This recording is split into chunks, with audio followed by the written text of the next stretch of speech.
going, everyone? I hope you're doing well this afternoon or evening, depending on where you are in the world. I am actually in the middle of wondering what's happening with the football scores, because there is a lot of football going on.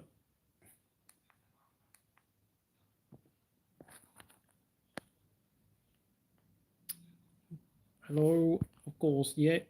Qualifying will begin in 45 minutes time.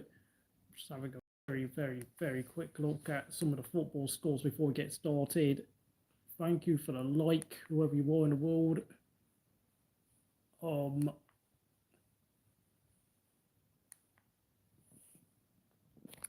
John, how are you? Yep, typical City. Getting back to a decent result. Of course, Champions League football is important for the citizens of Manchester. I'm just trying to go on my TV screen to look like for sort of a live timing score. No one can break the deadlock in the 3 p.m. kickoff stall between the Brighton, Leicester, Forest, Everton, Southampton and Villa. Arsenal will play Brentford later on, and my word, what a performance that was on Tuesday night by the Gunners. By the way, that 3-0 win with a double Declan Rice free kick. What was it? Trying to see. Derby are drawing 0-0 with Pompey away. My God. But to be fair, though, most of Derby's games are just Derby defending for their lives more than anything else. So, I'm not saying that my club is boring, but we are having to play a very defensive style just because of the lack of quality we have, to be honest. It is what it is.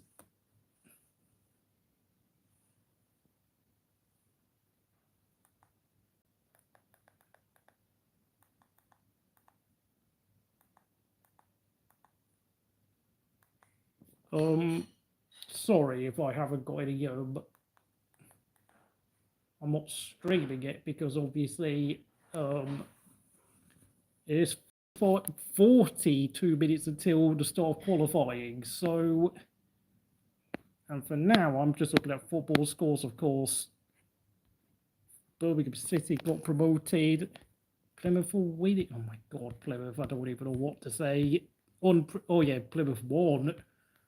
Yeah, this is going to be one of the closest relegation fights in the Championship I've ever seen, and honestly, anything can happen.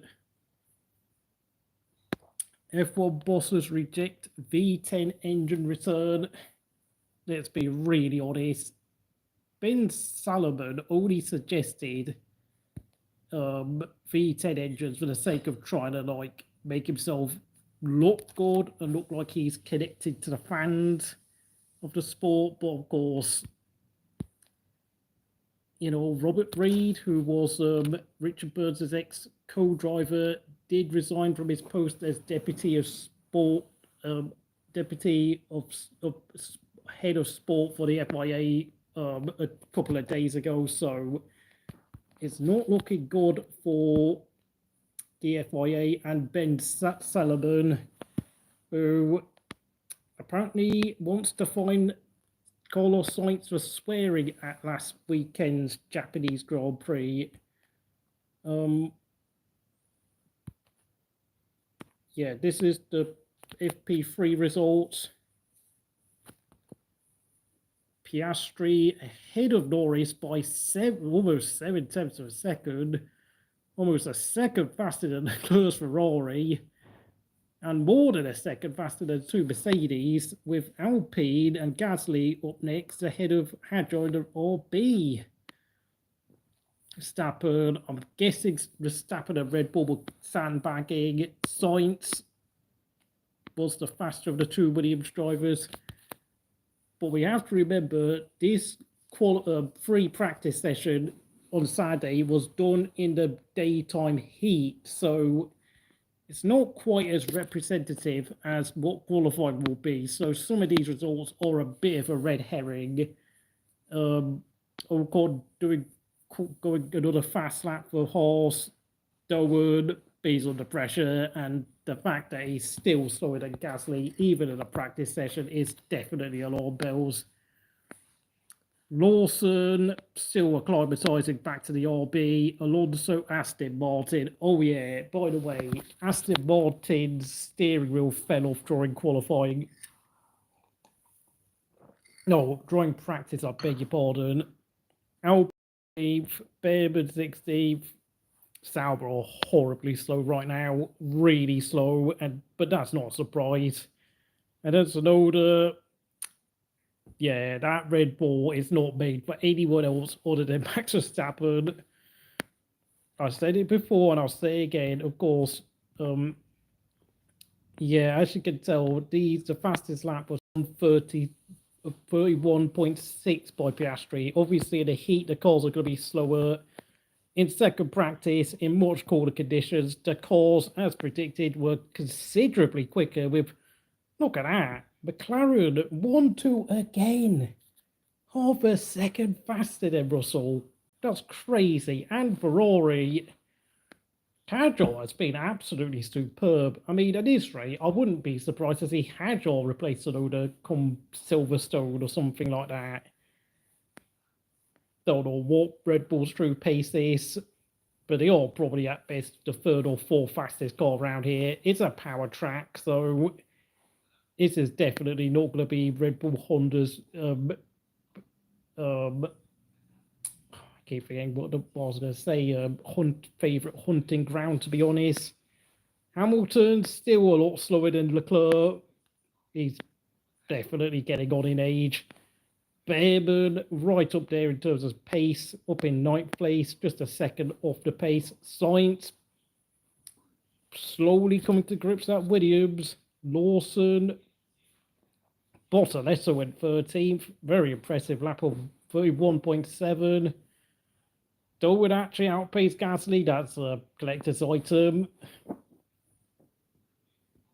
Tsunoda still struggling. And then, of course, first practice, that was done in the heat. So, of course, the fact that Tsunoda was in the top 10 should tell you how.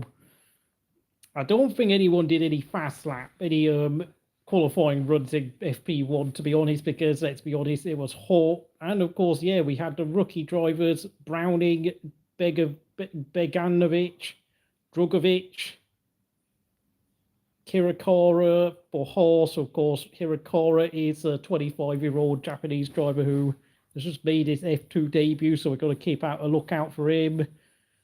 And then, of course, there was also Vesti and Iwaza, and of course, I can't really read too much into FP1 because, frankly, that was just a warm-up session at best.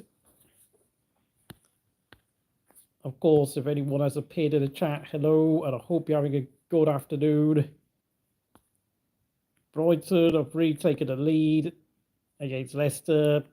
Not much to say about Leicester, to be honest. Not really interesting.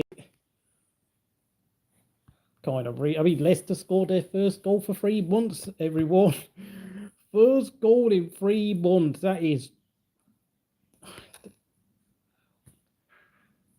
I mean, I swear Derby County back in 2008 were not that bad in terms of scoring goals. It was just defending that Derby were horrible acts.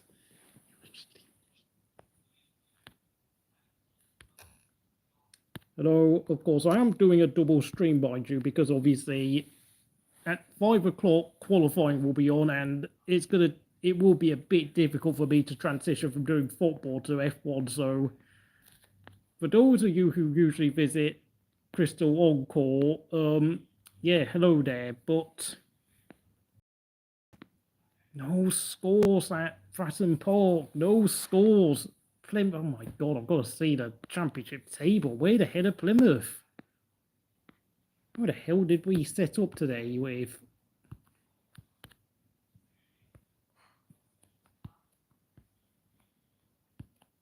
Who the hell did Eustace put in his lineup? Of course, for those of you wondering, F1 qualifying will begin in 35 minutes' time. And I am looking at football, by the way, because we've got a bit of bad backlog this weekend. Of course, Adams and Armstrong in midfield together.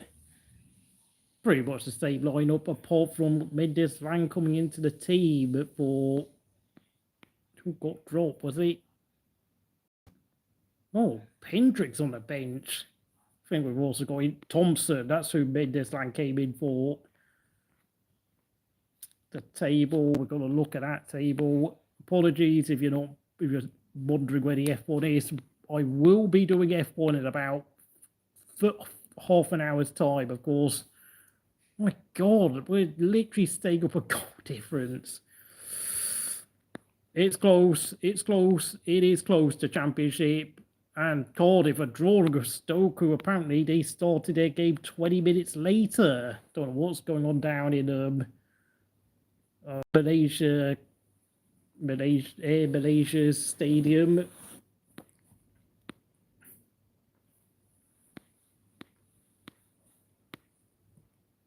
Are you kidding me?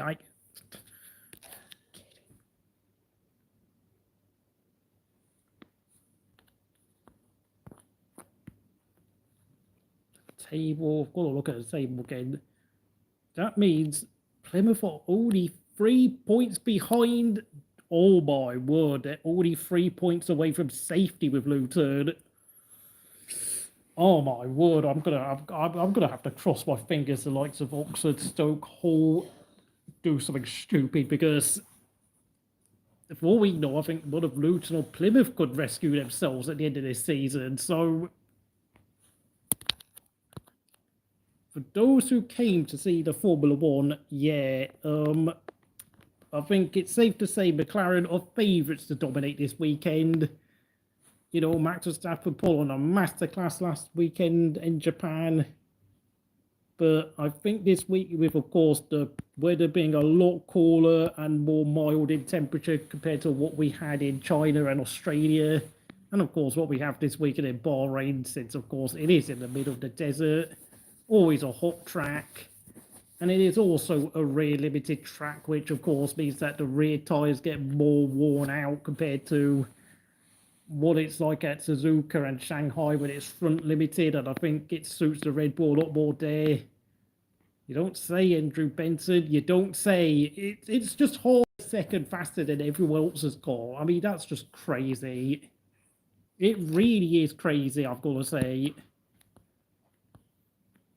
Of course, that's the only time we're going to see the cars drive during daytime, because, of course, it is a nighttime qualifying session here in Sakia. No, my God, that is absolutely crazy. Genuinely crazy. I mean, it's almost as crazy as Declan Rice scoring 2 free kicks against the Madrid Spurs. I mean, I almost needed a double take after Tuesday night. But I mean, this, on the other hand, is kind of more what I expected. Team Papaya are really dominating this field. 8 tenths faster than Leclerc. More than a second ahead of the Mercedes. And, I mean, the problem for Mercedes and Ferrari is that they've also got to contend with the fact that Alpine and potentially Racing Bulls have got a quick package this weekend. Of course, Max Verstappen will probably find a way to be semi-competitive, but I don't know how many more times Max Verstappen can Harry Potter his Red Bull out of trouble during a race weekend, to be honest.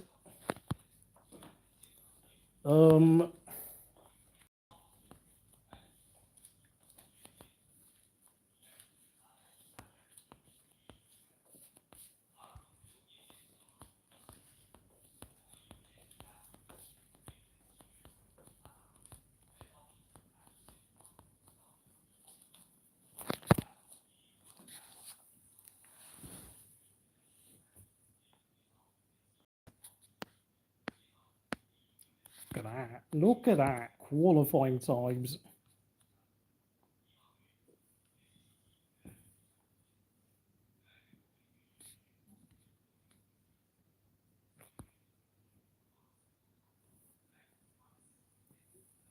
Yeah, if you're new to Crystal Racing, please like, subscribe, and do all the usual stuff.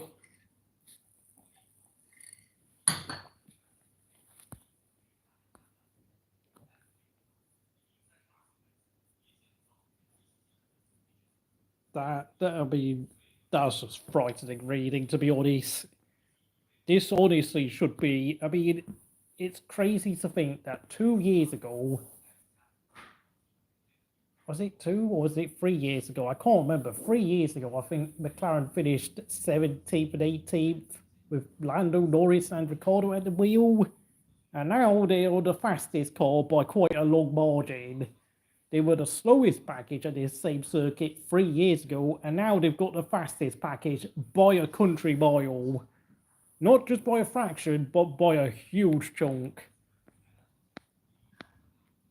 What an amazing car they have, by the way, the McLarens. It's just, it makes no sense. And gotta give credit to Kimi Antonelli, who, of course, I've been talking about him potentially being a future world champion of this sport. And once again, look at that. Just under a tenth over than Russell again. And I have to say, sooner rather than later, George Russell will be getting troubled by Antonelli. It's coming. It is coming. It's not like this kid is real. The talent the kid has got, it is real. And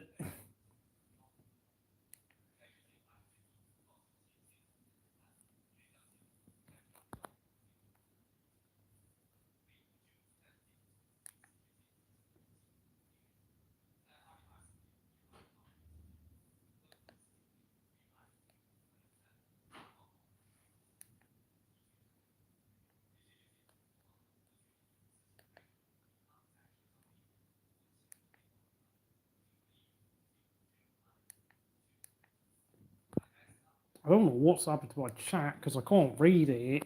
I think my chat, once again, for the umpteenth time, has broken. I've not seen any new chats for about, I don't even know how long I've not seen anything.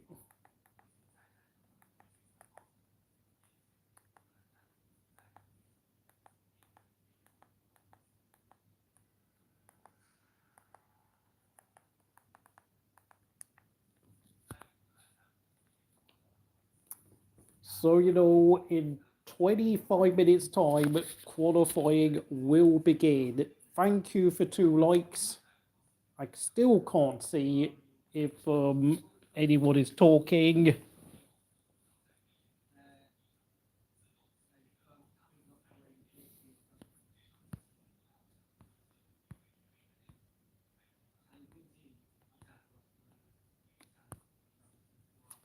Once again, Yuki Tsunoda, I don't really think he's got a chance of making Q3 because, let's face it, even Max Verstappen is struggling this weekend.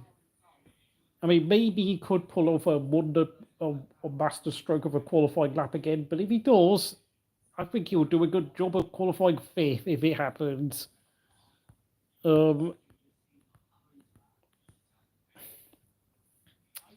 Isaac Cajor, absolutely brilliant again.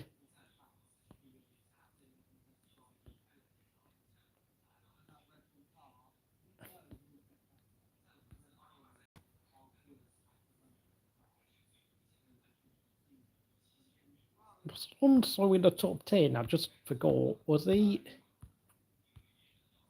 No, he wasn't. Oh, no, he tumbled out of the top 10 by quite a long way. By the way, I'm looking at what happened during FP3 because this, by the way, is the first time I've done an actual live stream for a qualifying or race session this year, because Australia, China, and Japan just do not give me good, amenable live stream times, unlike Bahrain, which will be a night race. Liam Lawson was annoyed. Oh, Verstappen grab pole? Absolutely not. It would take something that even the likes of Tazio Nuvolari would have been amazed at if he could do something like that this weekend.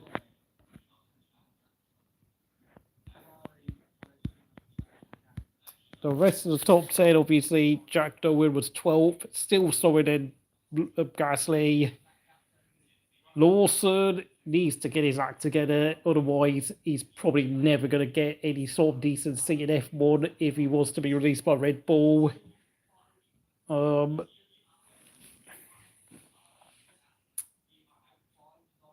Sauber just horribly slow. Aston Martin have a faulty steering wheel, which, for those of you who know what happened at the 1994 San Marino Grand Prix, and of course what happened to Williams' car number 2, will know exactly what I'm talking about when it comes to loose steering wheels, and Adrian Newey's history with them. Tsunoda slowest, that does not bode well for... I mean, frankly, if Tsunoda got into Q2 this weekend, that would be a good result. That Red Bull is not a drivable car for anyone who's not named Verstappen. Heck, I bet you Jos Verstappen probably has a better idea of how to drive the second Red Bull at this point.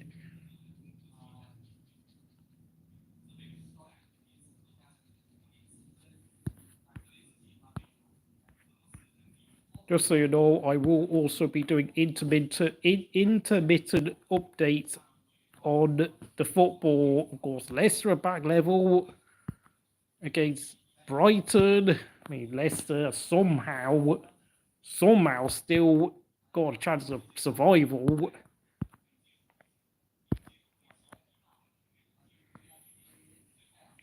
Of course, we're just 15 minutes ago of the football for the 3 p.m. kickoffs. I will be giving you updates until they finish, and then I will return to the Formula 1 at about 5 to 5 when qualifying shall begin. Brighton are drawing at home to Leicester. That is a terrible result. Oh, we're leading. We're leading. Yeah, we're back in front. Great news. Let's see who scored the goals. Millwall leading. Don't want to say that. Luton are losing at home to Blackburn. Cardiff are drawing to Stoke. Crucial. I hope both of them draw, by the way. Plymouth have already finished against Sheffield United, and they have got a massive 3 points. Yates and Ron Atkinson scored for both sides. Unbelievable stuff. But as for Jerry Yates, yeah, I think that has got to be Jerry Yates' 9th goal of the season, and Derby are getting another 3 priceless points. And look at that, 18th. Oh my God, my heart is racing. We could do the Great Escape. With 4 minutes to go, we've got a chance. This could be, what's it? The 5th win in 7 games for Derby County. 5 wins in 7 games for the East Midlands side. Look at that goal difference. Only -9. But our goal difference has actually improved a lot recently as well. And that has brought us in front of Stoke and Portsmouth. Of course, I'm hoping Stoke draw to Cardiff, because of course that will put both teams in trouble. It's all about Derby just getting as many points as they can, hook or by crook, of course. That point at home to Burnley on Tuesday night was also a massive result, because let's face it, Burnley have the superior attacking players, and we did well to keep it down to 0-0. That was a huge result, even though we could have actually won that game. Of course, for those of you who wonder what's going on with the Formula 1, it will not begin until 5 o'clock, so this is why I'm talking about the football first. Look at that. That's making me smile. 8 dislikes.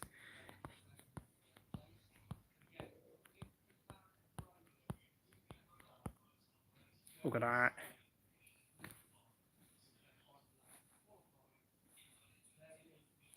That's what I'm talking about. That's what I'm talking about. Atkins scoring for both sides this afternoon at Fratton Park. That didn't last long at all.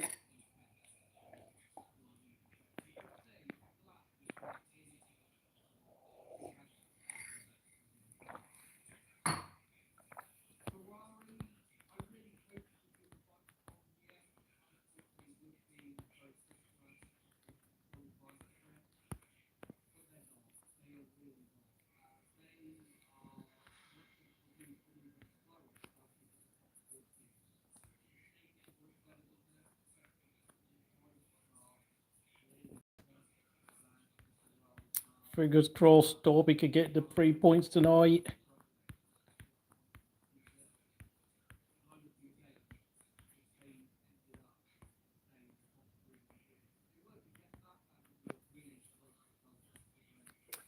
My God, Portsmouth's season has absolutely fallen apart in the last 3 months, in the last month or so. I mean, Plymouth and Luton on 40 points, Cardiff and Stoke are on 43 points. Cardiff, I don't know, my brain, I can't even remember. I think Derby on 45 points, which I thought was never a possibility with how bad Derby were 6 weeks ago, with Derby having gone on a winless run of about 13 games towards the end of February, and I thought, yep, Derby County getting relegated. And then, of course, Derby went on a massive winning run. What is now potentially 5 wins in 7 games, beaten Blackburn, Coventry, Plymouth, and of course Preston. And then, of course, after losing to Swansea, drew to Burnley, and now could be on the road to beating Portsmouth. Another 3 points on the south coast for the Rams.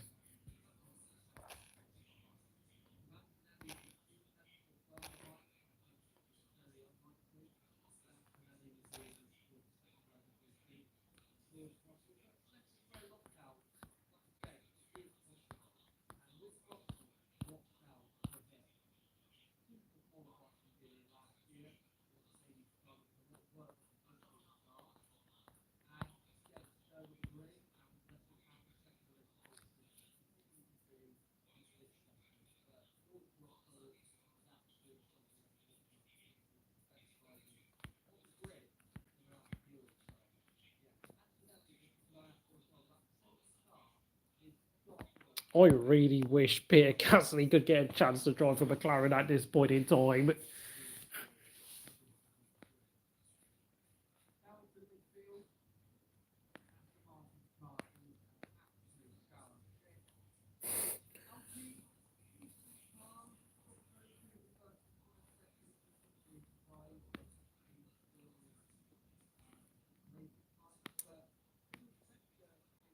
Oh my God, Max Verstappen took position at the last 2 Bahrain Grand Prix, so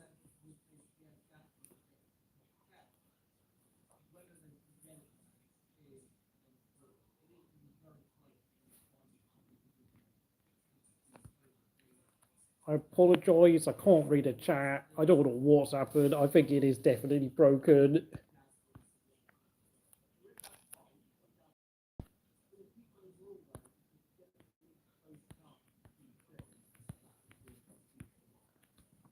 So, in the chat, please put down who do you think is your top 5 for qualifying this afternoon.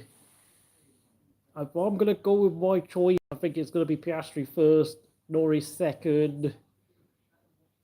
Antonelli is going to produce an early banker to show how talented he is, and he's going to qualify third and out-qualify Russell for the first time in his very, very young F1 career. Russell will be in 4th place, with a lot of question marks over his name.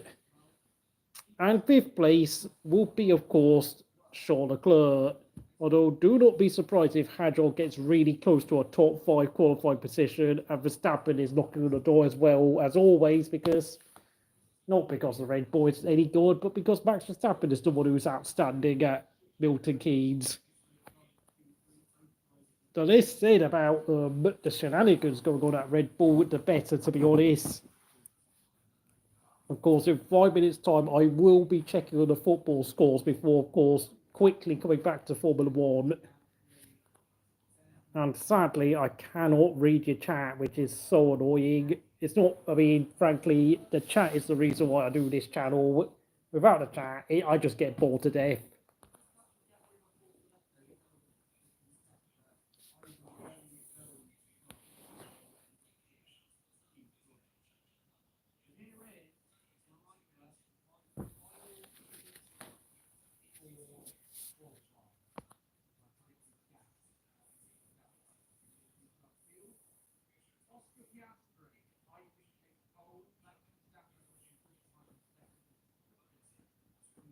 I'm just looking at Chaser HD's predictions, and apparently he's got Verstappen qualifying second ahead of Norris.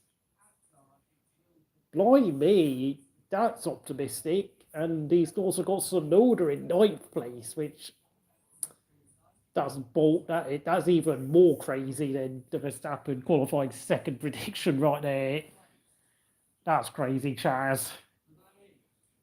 Of course, whoever you are in the chat, usually turns up Keith Achua, Sayregara, John Cartier, and apologies if I forgot anyone else who usually appears in the chat, but I cannot see your comments right now. It's really frustrating, but it is what it is.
But look, for those of you wondering yet, my big qualifying prediction will be Antonio Kimi Antonelli out-qualifies George Russell for the first time in his career, taking 3rd place.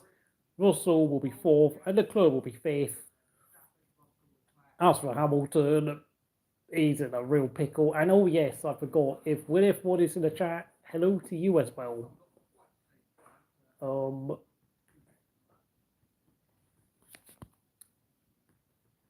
I think I'm going to have to go for one more look at the football before I return to the F1.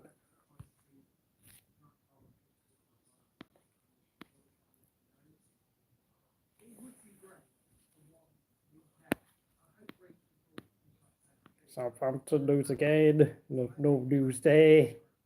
But news we've got is Brighton is drawing with Leicester. So look at that. Derby County on course to go 2 points clear of the relegation zone in the Championship. Oxford are beating Sheffield United away. Swansea are beating Sunderland away. And of course, Sunderland are probably going to finish in the playoffs. Oh, apologies for that. Cardiff and Stoke having started 20 minutes later. I don't know what happened, but they're drawing 0-0 with Stoke. So unfortunately, I cannot update you on that. And of course, Luton are losing to Blackburn. And that's a real, even though Luton have been struggling, they still got a chance of survival, shockingly enough, but it has to be said, they are now about 3 points away from safety, and of course 5 points behind from Derby County.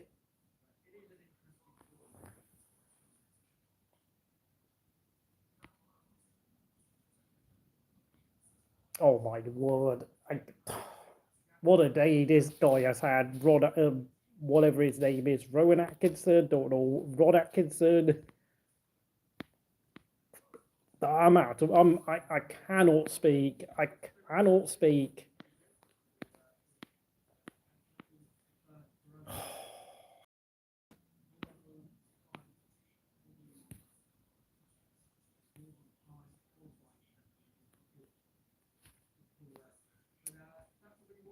That's 2 points blown there by the Rams. This is the table. I presume that will be what it will be. Derby will remain out of the relegation zone because of goal difference, and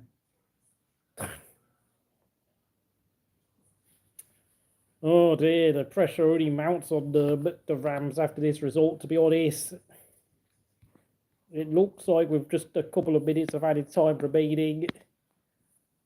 Oh my God, he scored a very special hat-trick, that Rob Atkinson. I hope he's happy because...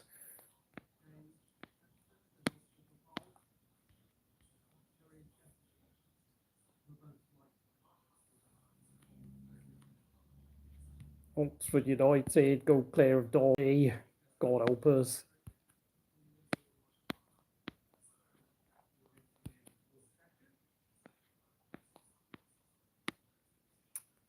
Five points clear of the relegation zone for Oxford.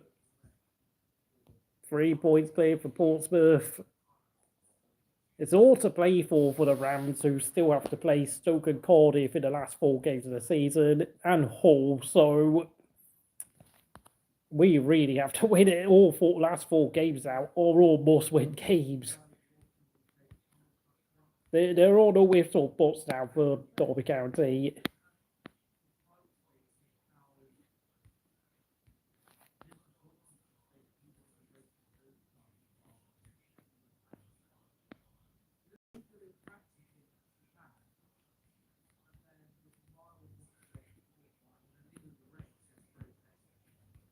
Just blow the full-time whistle, referee. I don't want to take another minute of this.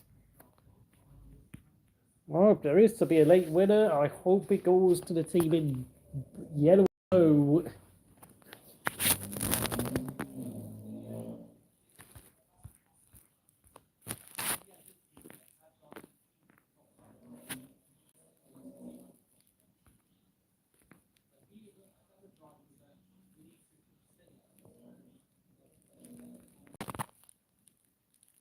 12 people watching. Hello, I hope you're doing well here at Crystal Racing. Please like, subscribe, and do all the usual stuff. I'm going to have to go upstairs to ask someone about something.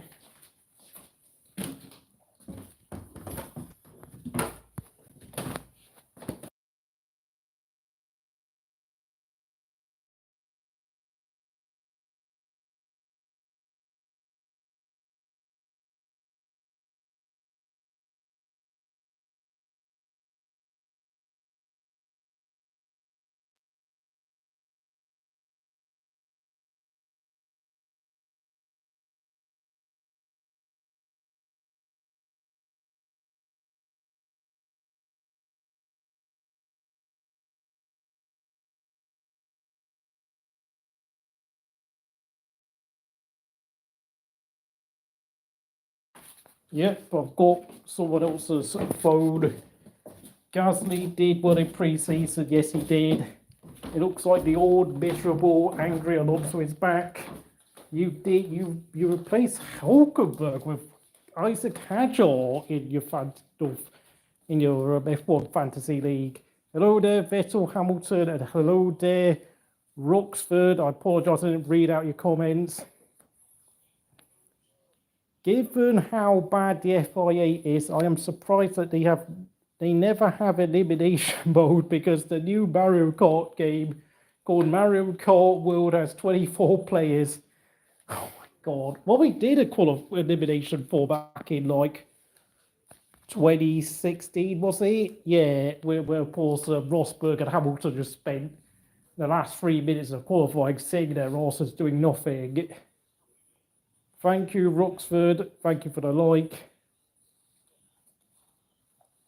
Newey, oh, charged. I don't know if that's real or not, but I will sing Corrupt and Nantina. Oh, okay. Interesting. Leclerc is massively overrated. Well, I mean, I suppose he is beating it over the hill Lewis Hamilton, and of course he did beat over the hill Sebastian Vettel. Yeah, Seb really struggled at Ferrari in his last year at 2020, but of course, There were rumours that his car was being sabotaged, and on top of that, of course, I think we all know 2020 was a strange year, not just in China, but all over the world. The people failed to recognise it was Seb's last year at Ferrari, and I think at the same time, Seb didn't care.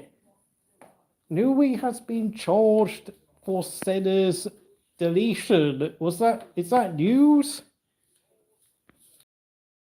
Oh, I know F1 did the elimination qualifying format at the start of 2016 for about races at Australia and of course Bahrain, and then cancelled it when they realised that there was no action going on in the last 3 minutes of qualifying. And the fact that Mercedes actually ran out of tyres before the end of the session, so what's it? Oh yeah, he got charged, but then I think he found a way of getting himself acquitted. So essentially, I think the case has been, the charges have been left adjourned in terms of the sort of verdict as what Adrian Newey will be charged with in terms of the faulty steering column that Senna had, and Alonso himself also having a steering wheel that fell off in practice, which must have gave Newey a bit of PTSD. Thankfully, though, with F1 safety being a lot better now than it was 31 years ago, nothing bad happened to Alonso. Nor did he even get a slight injury, so, you know. But 9 minutes of injury time. What the hell's going on? What's going on? And 10 minutes of injury time at Luton?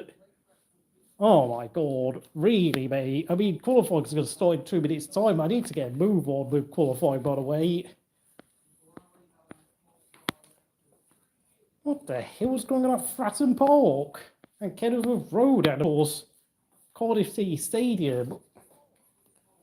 Okay, if Hamilton doesn't step up in the rest of 25 and 26, getting beaten by Leclerc, I don't think people are going to downrate Hamilton like they did with Vettel, because Hamilton is now in his 40s, and I mean, it's a bit obvious that even towards the end of his time at Mercedes in his last season in 24, he was struggling in qualifying, and I think Hamilton's deteriorating qualifying pace has definitely caught up, so it is what it is, and it's full time at Fratton Park. Thankfully, Derby escaped with a point. It's still going on at Luton. I mean, for goodness sake, just give the 3 points to Blackburn, will we?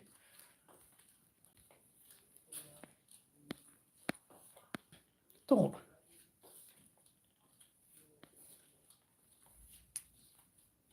Pulsating contest between two sides ends and it comes to an end. Luton had a chance to equalise with Milinkovic Ali. Christ.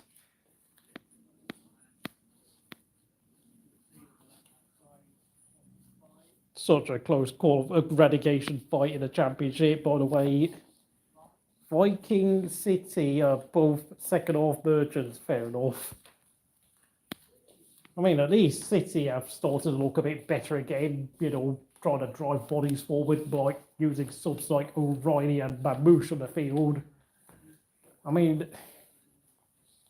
at least they're not stubborn like Maresca's Chelsea, where all they do is just pass the ball backwards and sideways endlessly and just leave Cole Palmer chasing shadows all day long. Okay, so as long as Hamilton retires at the end of 2026 and he calls it quit in 27. Oh, right, so you're saying that some might downrate Hamilton if he decides to quit at the end of 26 because he can't regain his form against Leclerc. I don't know, mate. I think it's just more father nature probably catching up with Hamilton at this point. He's still decently quick in race trim like Schumacher was at the end of his career, but once you lose like half a second of qualifying pace, then it really is just impossible to get it back.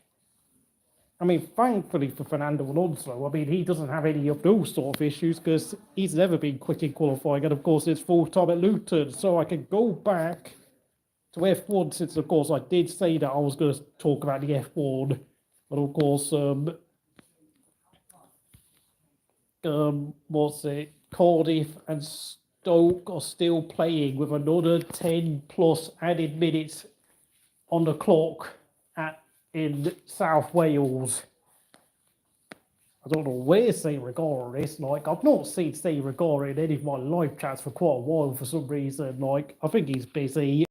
Alonso, Stroll, and Hulkenberg are all out first.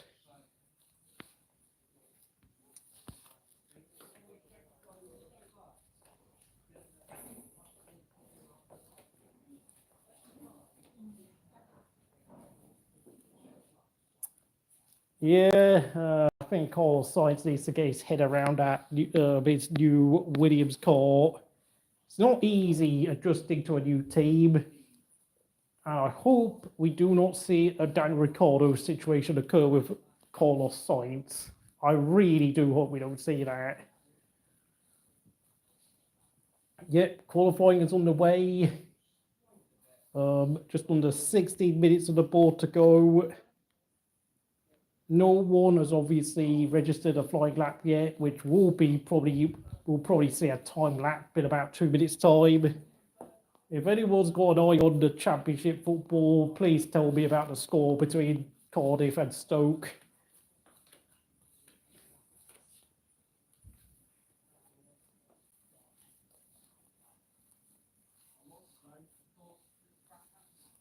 Oh, you're saying that Hamilton should continue in 2026. Okay, fair enough. Fair enough, yeah. But, I think Hamilton just wanted to see how things would go at Ferrari. Having said that, I mean, Mercedes, despite all their problems, still have a faster car than the boys at Maranello. So I think deep down, the only reason why Hamilton decided to join Ferrari is mostly because he knew, at the time he thought Verstappen and Red Bull would carry on dominating the sport. But I don't think he calculated that McLaren would come to the fore as they've done, because honestly, this should be a McLaren 1-2 in qualifying and the race, and he should get fastest lap as well. Even though obviously you don't get a point for fastest lap anymore, which, in my opinion, honestly sucks. And I think, I think the FIA should have modified the rules over fastest lap to only awarding it to the guy who gets the fastest lap out of the top 10 finishers. But of course, for some reason, they decided to do away with it altogether because apparently they're worried about what racing balls would do if they could get a car in the top 10 and potentially spoil the fastest lap attempt for everyone else.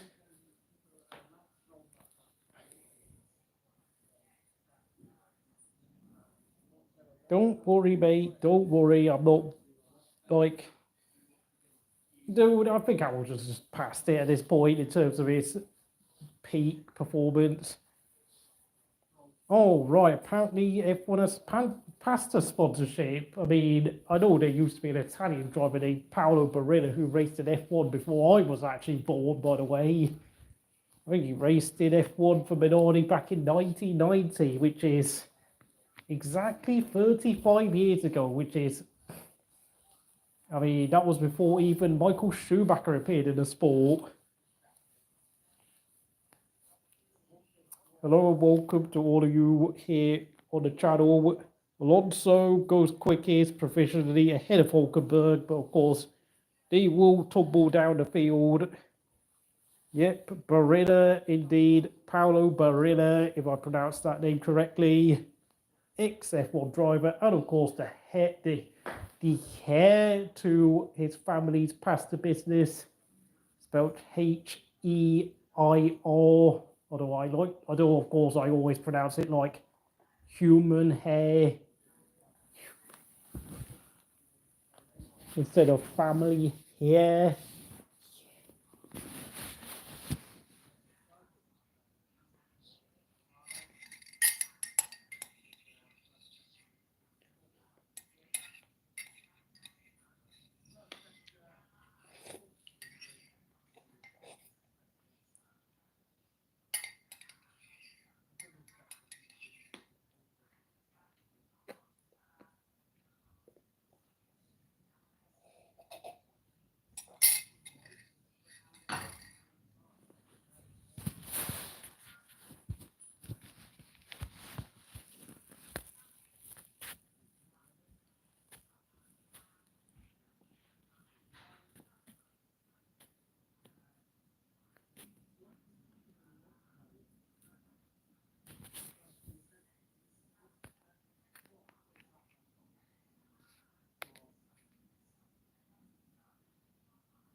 Verstappen struggling on his first qualifying attempt.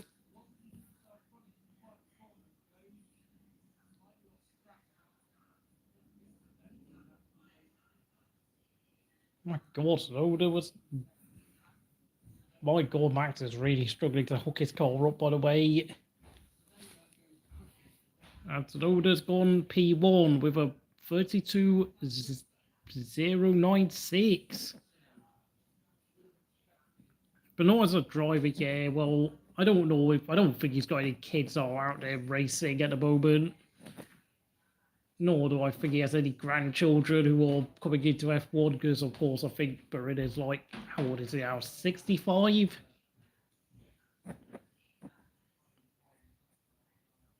I mean, it is weird to think that Kimi Antonelli is potentially going to be the first ever Italian Formula 1 World Champion since Alberto Ascari in 1953. That is genuinely and utterly bizarre and insane and crazy, as I would say on this channel. But as we speak, I mean, and Dolan's gone quickest. Oh, God, we've got plenty of time lapse in here.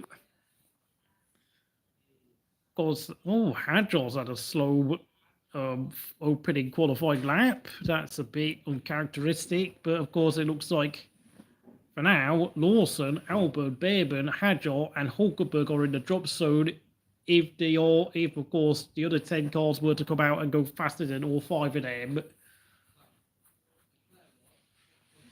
Just so you know, Q1 sees the 5 slowest cars on the grid get eliminated, and once they are eliminated, they cannot continue further into Q2, which of course Q2 will also see a further 5 cars removed from the pack for the final qualifying session in Q3, which is a top 10 shootout.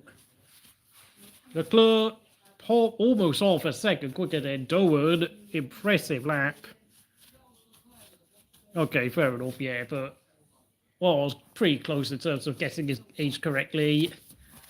Leclerc fastest by almost half a second, as you would expect, but Hamilton slower than Dolan.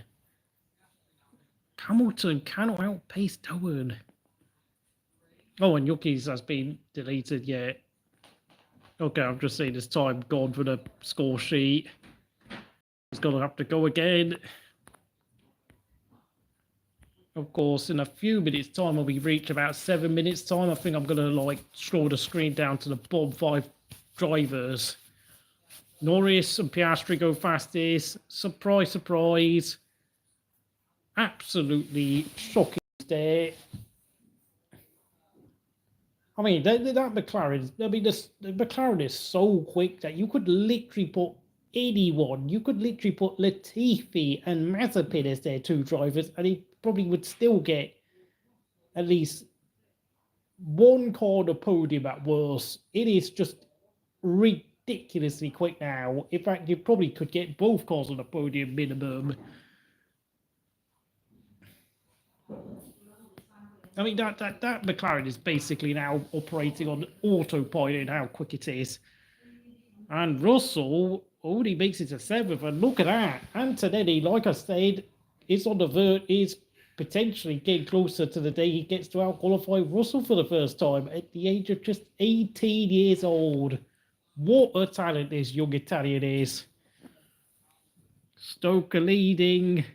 Yeah, that's good news, because of course that means that Cardiff consolidate their place in the bottom 3. Great news for Derby. Thank you, Stoke City. You're finally putting out your finger.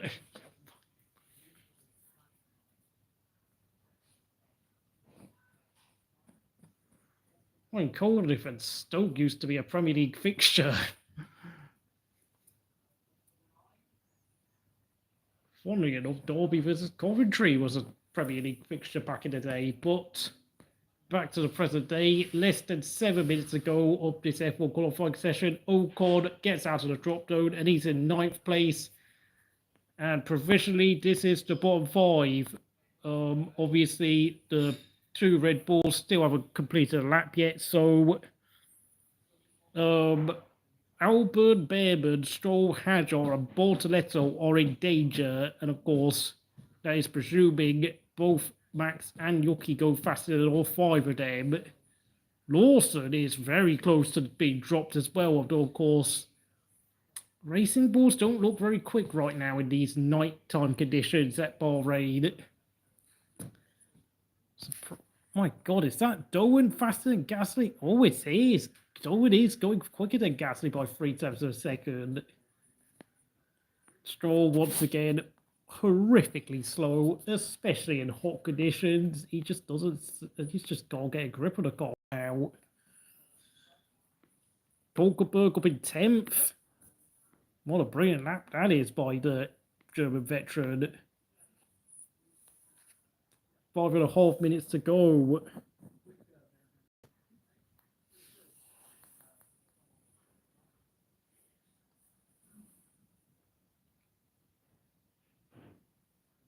The Red Bulls need to get a move on, to be honest.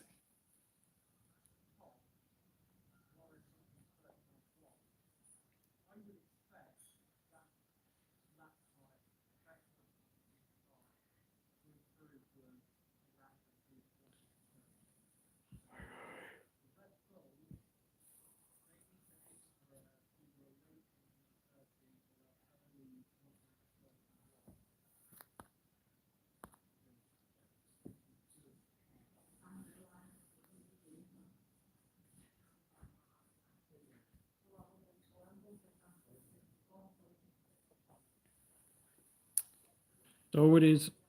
It's in literal drive to survive mode as we speak. Oh, the RBs have got mechanical issues. Okay, fair enough.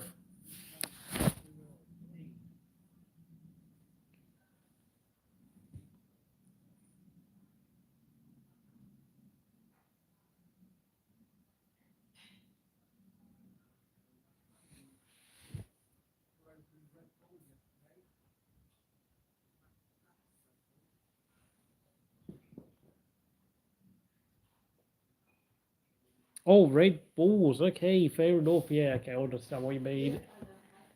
Max and Yuki, I mean, I don't know what they're going to do because we've got less than 4 minutes to go. And honestly, they need to get out now, ASAP, if they want to escape Q1.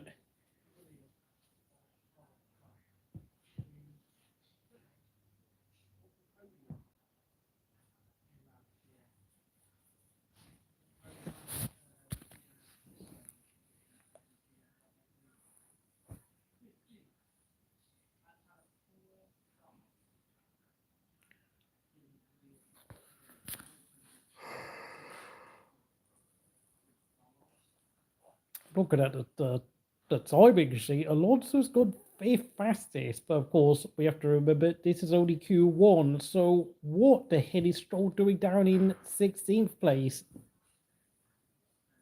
I mean, come on. And Hulkenberg's in 10th. Once again, the two drivers I rated as being the second and third best drivers of the grid are doing the business, despite the fact green cars usually equal slow cars in Formula 1, but yet if you have Alonso or Hulkenberg in your team, you can always rely on both of them to produce a miracle of some sort. Now we're approaching 2.5 minutes remaining of Q1. Both McLaren's and Leclerc and Antonelli are in no rush to do another lap, and I think Alonso and Dowen should be fairly satisfied. They are both at least about 7 tenths quicker than Behrman and 8 tenths quicker than Stroll, so they should be comfortably clear of the drop zone, unless Albon, Behrman, and Stroll have got something up their sleeve, which I don't think they have, to be honest. But I think Albon and Behrman will all obviously try and get one more lap in.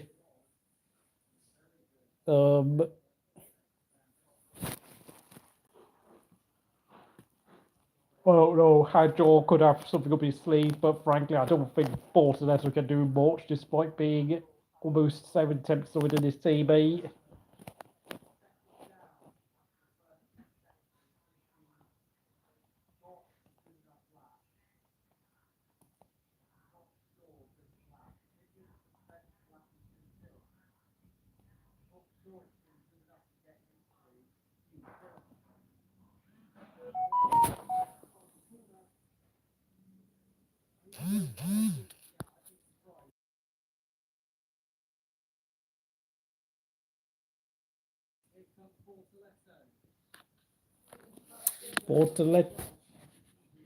Bortoletta's in 12th place. Stroll 14th. My God, Stroll, that is absolutely pathetic. Hadjar's in P5, no surprises there. Hadjar has leaped all the way up to P5, just less than half a second slower than Norris. Sainz has gone up to 6th place. Albon, Max, and Yuki need to get a move on. And Lawson and Behrman, that's our bottom 5 there.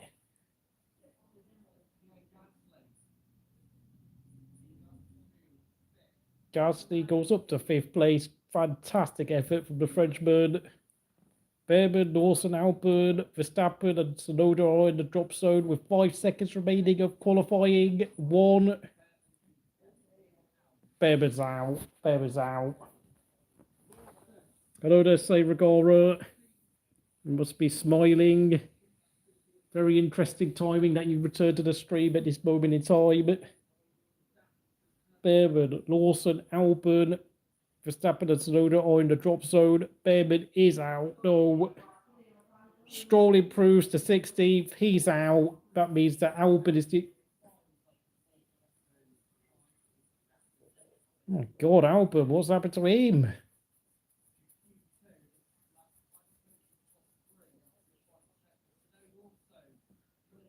We've got the Red Bulls on the hot lap.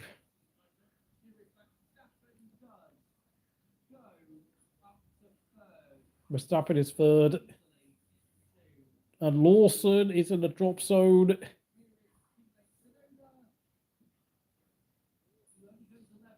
Tsunoda's 11th. Got enough. So that's your bottom 5, folks. Lawson, Bortoletto, Stroll, Behrman, and Albon.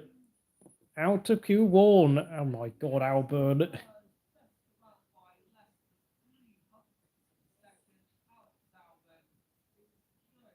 Albon's through. 14th is Alex Albon. What a lap.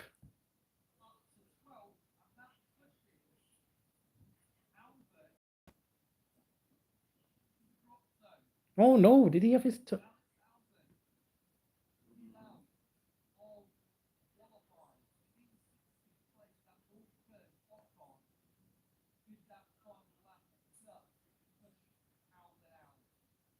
Oh God, oh my. Speaking of the devil, Esteban Ocon ruins everything again. Yeah, well, that'll be the first time Carlos Sainz has out-qualified Albon at Williams.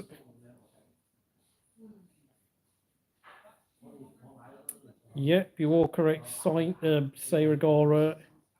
Hulkenberg doing the business by just 0.04 of a second. That is ridiculously close. Look at that. Behrman was less than 0.4 of a second from qualifying in 15th place. Although he is about almost 0.8 slower than Ocon, which, yeah, again, that's not good reading. Stroll, once again, always unimpressive, so that doesn't change. Hulkenberg, the Bortoletto, just under 0.2 slower than Hulkenberg. Just over Lawson is 0.6 slower than Hadjar. That's scary reading for Lawson, to be honest. I mean, I know it's only his second race back at RB, but that is concerning because Hadjar is clearly quite quick in his own right. But yeah, that's your bottom 5. Albon, Lawson, Bortoletto, Stroll, and Behrman will not be competing for the rest of qualifying.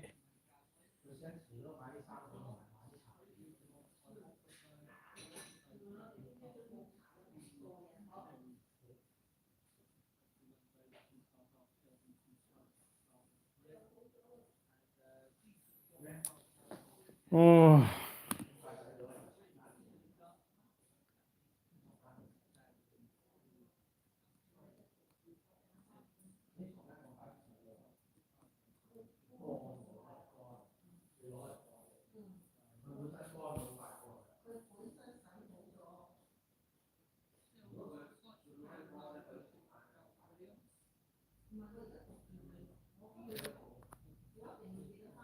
Four likes, thank you very much. Hello then, Mukta. Hope you're doing well in Bangladesh. I mean, I presume it's nearly midnight there. Yeah, Hadjar has actually calmed down a lot since graduating to Formula One, and he's reaping the rewards for it. Do I know Bangladesh? Yes, I do. You are a country situated in South Asia near Nepal and India. Obviously, though, you've never had an F1 driver race in the sport, nor have you held a Grand Prix in the highest echelons of motor racing. Of course, you also do have a decent cricket team, which is, I think, obviously a result of British colonialism and the Commonwealth.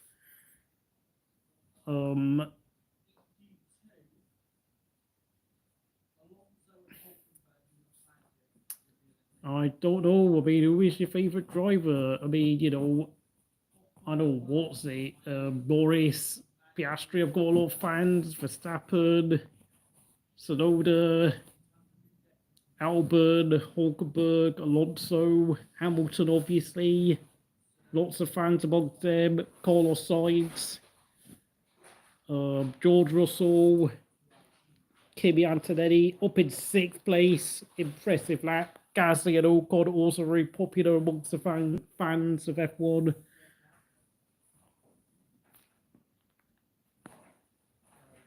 We're still waiting for Q2 to commence.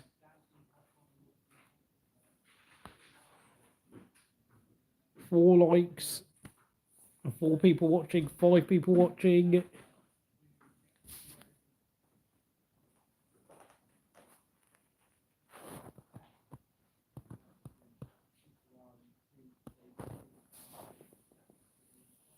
Arsenal, yeah, Arsenal will be playing Brentford in about 4 minutes' time. Not that I really am concerned about that, because Liverpool really should win this title by now. Oh yeah, Bangladesh have got the same group as Hong Kong in the AFC Football Asian Cup qualifying round. And of course, everyone, including India and Singapore, are all sitting on 1 point each after one game. And of course, no one has actually scored a goal so far in the first game of that qualifying group.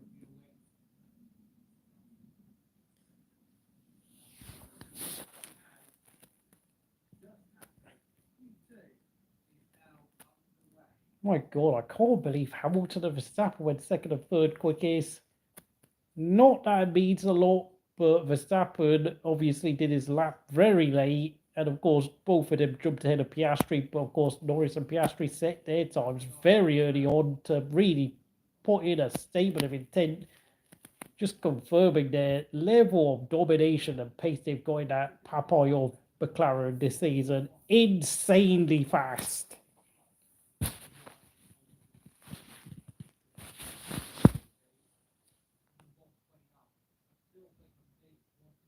One minute 29 could be the pole lap today.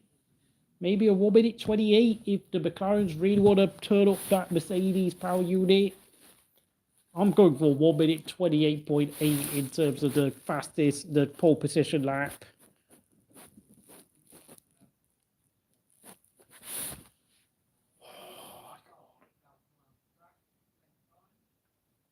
Oh, God. Oh.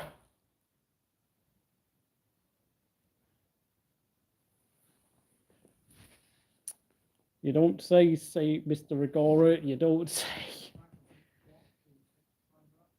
That is why that makes Max's win at Suzuka and pole all the more impressive, because let's face it, that result brought him within just 1 point of Lando Norris in the championship, which is very, very impressive by the 4-time world champion Dutchman.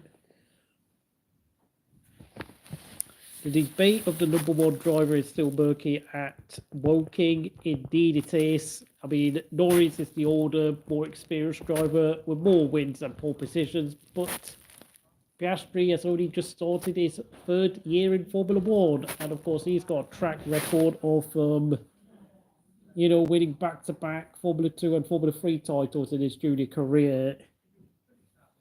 As you know, the bottom 5, Albon, Lawson, Bottas, Stroll and Behrman will not continue into Q2. We already started Q2, just 12.5 minutes ago already. So obviously I'm going to have to scroll up a little bit, and I will tell you who's gone fastest and who's in the positions 11 to 15. Who, of course, those who end up in 11th and 15th at the end of Q2 will not be able to continue into Q3.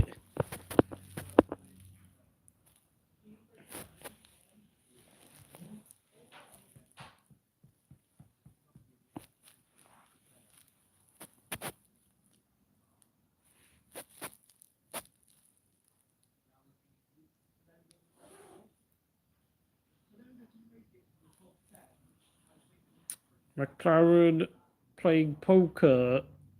Yeah, I mean, there's no. I mean, honestly, this should be an easy 1-2 in both qualifying and the race. To be honest,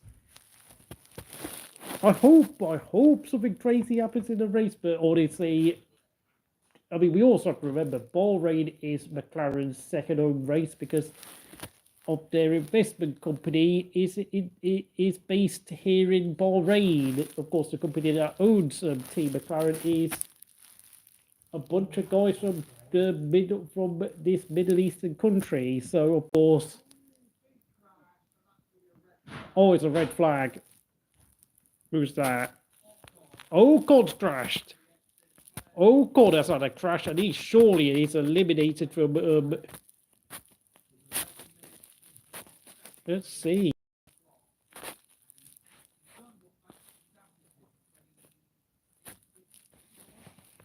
Yep.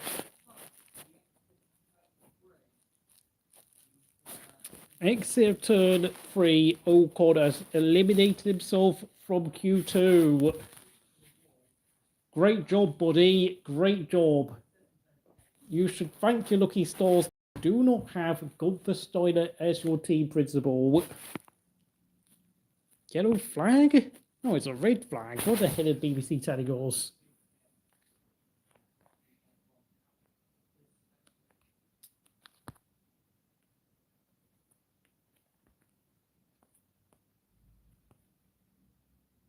Just, I know Ocon is.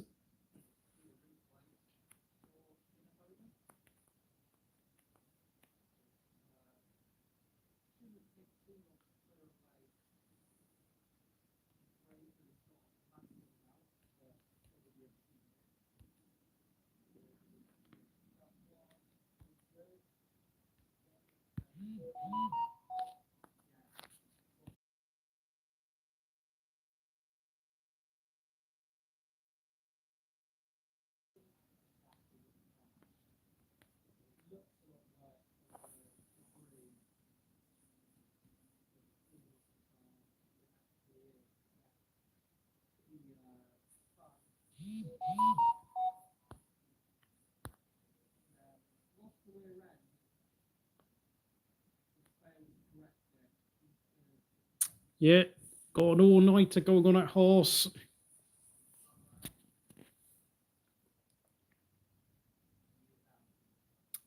Yes, the Bestie Ocon back to ground zero for the 28-year-old Frenchman who has a 2021 Hungarian Grand Prix victory in his resume. Shunted at turn 2 and 3. That's interesting.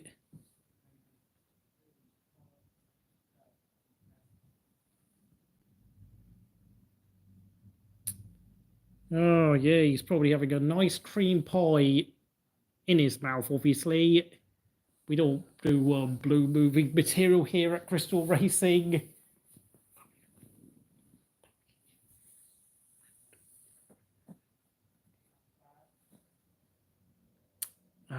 You know, he's supposed to be the team leader at Haas, but of course, after that disastrous performance at Suzuka, and now, of course, this crash at Bahrain, Io Komatsu is probably preparing his best Gunther Steiner impression when Ocon walks back to the pits. Don't you worry about that.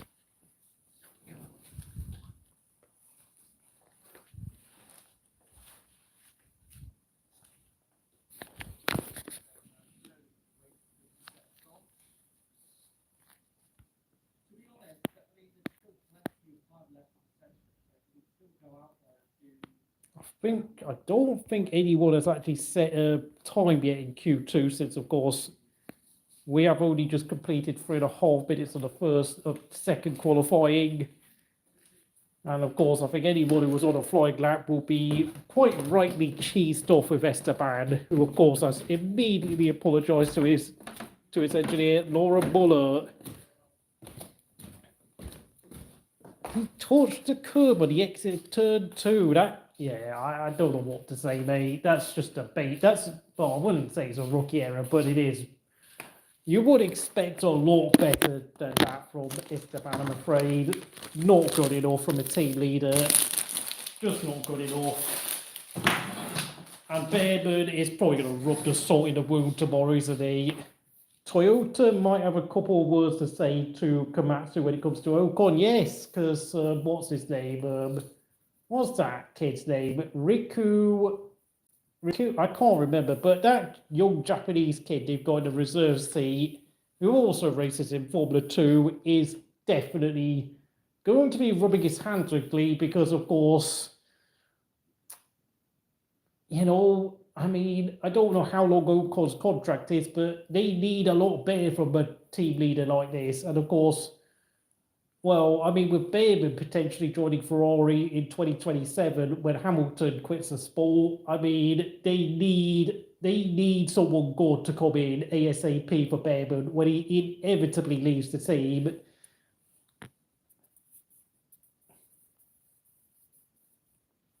I better go back to that leaderboard to try and find out what his name is again. Rio Hirakawa, yeah, that's the name. Rio Hirakara's chances of getting to F1 as soon as next year is improving as we speak.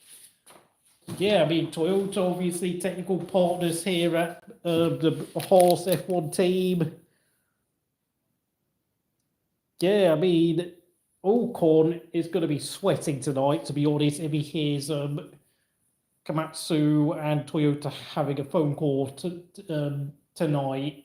And of course, if his motorhome happens to be sitting next door to Komatsu's motorhome, things could get a little fruity.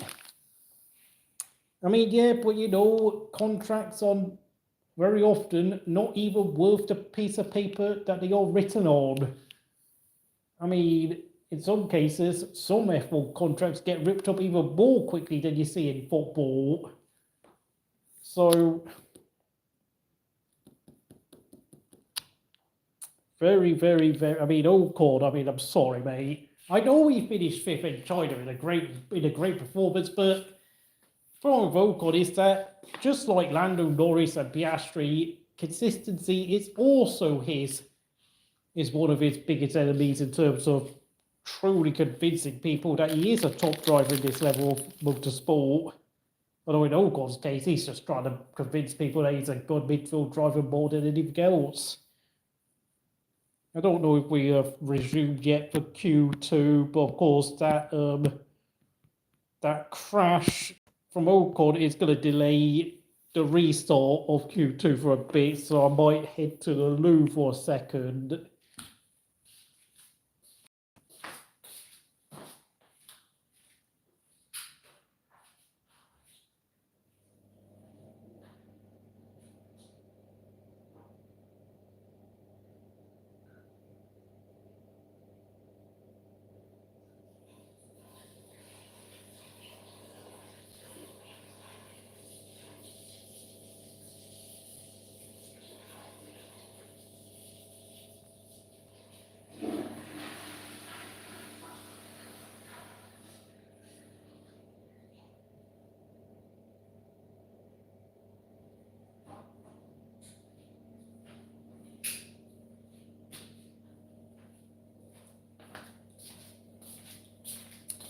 Let's just see.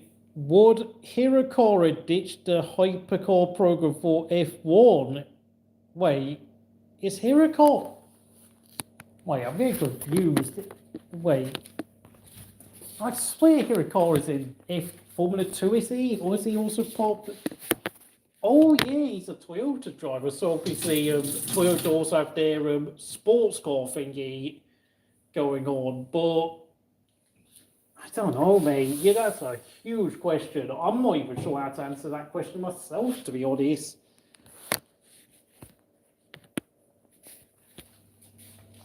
That's a big question. I don't even know how to answer that question, to be honest.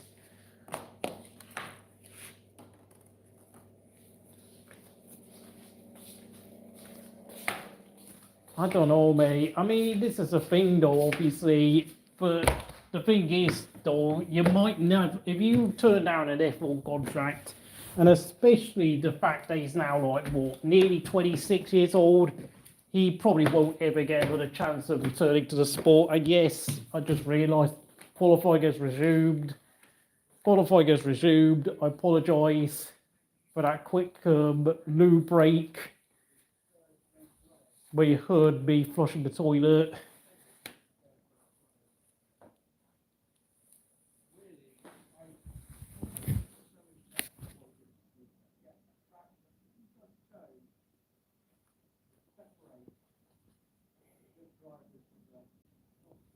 No one has been able to complete a timed lap yet, thanks to Ocon's shenanigans, Mary Poppins, or whatever the hell you like to call it, because I mean, I think he's going to need a bit more than Esty Bestie to help him at this point.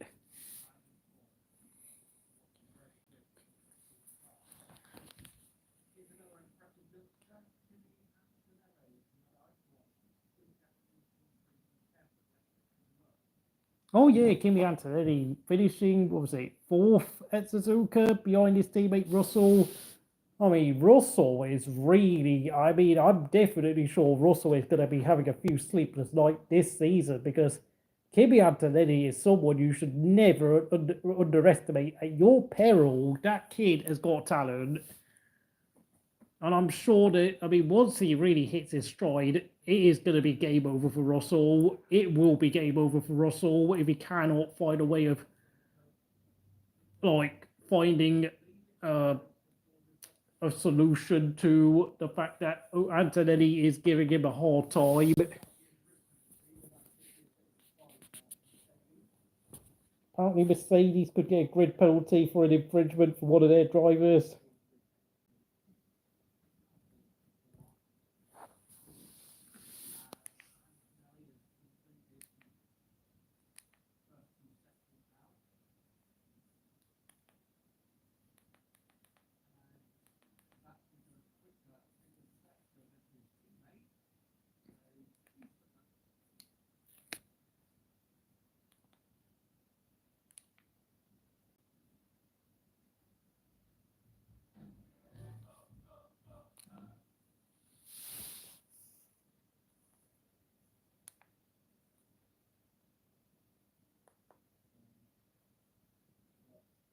Yeah, Antonelli goes quickest with a 31.178 on the soft tyres.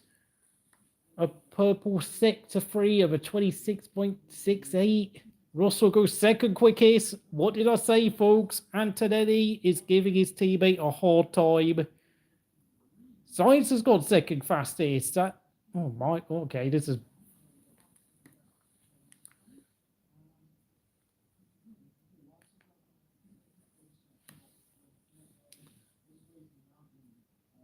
My TV's a bit slow, but yes, Carlos Sainz is flying in the blue Williams. And of course, Will F1 has been vindicated on saying that he's just had a slow start. Gasly's fifth fastest, beating off Hulkenberg as expected.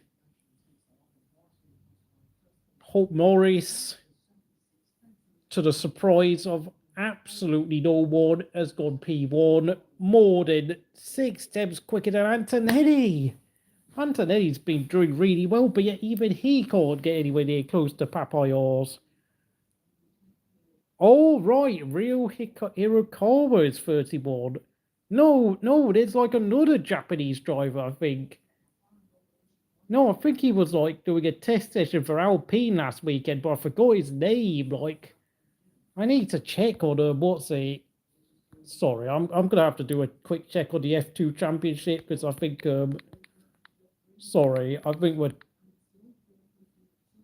But you know, I will update you with the times. Dolan's got 6th fastest, jumping ahead of Russell. Leclerc has gone 3rd. Piastri has gone P1. I'm gonna check who the hell we were talking about. Apologies for those of you who wanted to keep track of the live timings, but what's his name?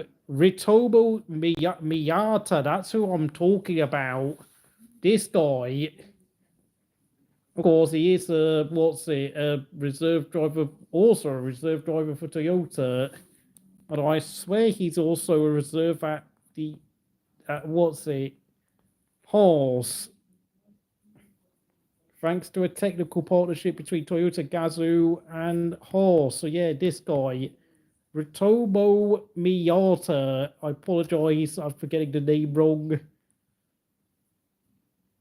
But I have to say, I mean, he still hasn't scored a point in F2 yet in 2 starts.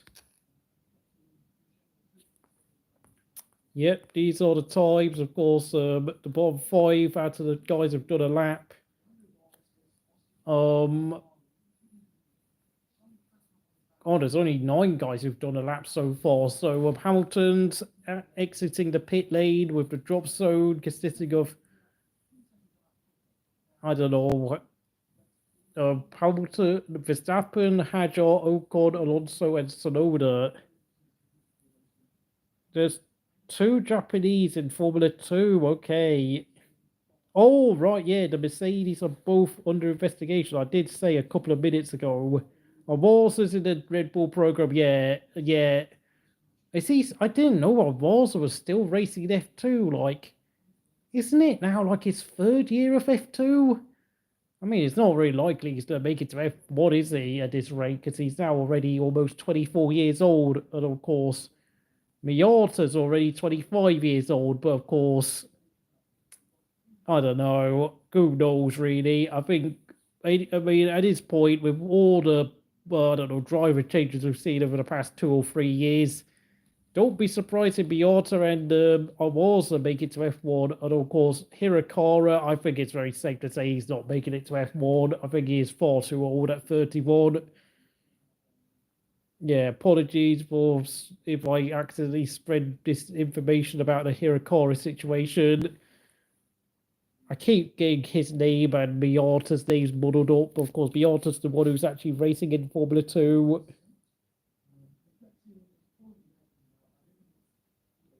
Thank you for updating me on the situation there, John Cartier.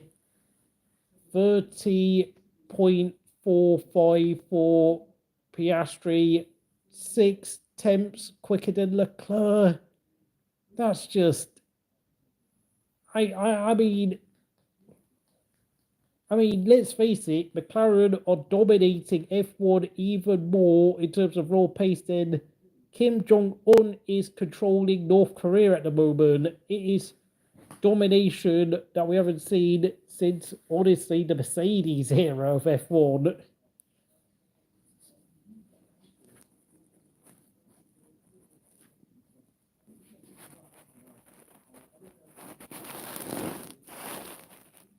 I think we've got like, how many cars? We've got like 13 cars out on track. Of course, Ocon cannot continue, and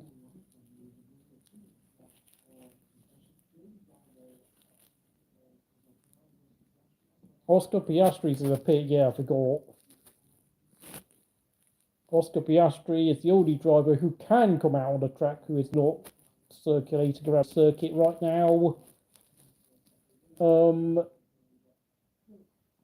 1 minute and 24 seconds of qualifying remaining, but we've only had 9 drivers set a lap, and of course we need, of course, Hamilton, Verstappen, Hajar, Alonso, and Tsunoda still haven't started. Well, haven't completed their laps yet. Tsunoda is in 6th place. He's only about just under half a second quicker than Hulkenberg, which is, I don't think is good enough, but we've got less than 50 seconds of qualifying remaining.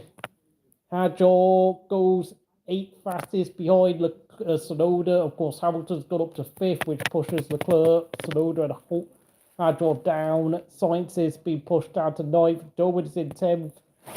Gasly is in the drop zone. Oh, 3rd place. If Gasly goes 3rd, blimey, what a lap. 1:33.6. And now Sainz is in the drop zone. Sainz is headed for the drop zone there. As Verstappen sets the 7th quickest time. And Zhou is on the bubble. And of course, only Alonso is about to complete his flying lap. Oh, it's only 14th for Alonso. I don't know whether he actually managed to start his flying lap before the checkered flag, but I think he only just about got in. He started his flying lap with about 0.8 seconds remaining. Leclerc is going to abort his flying lap because he is about 2 tenths quicker than Zhou.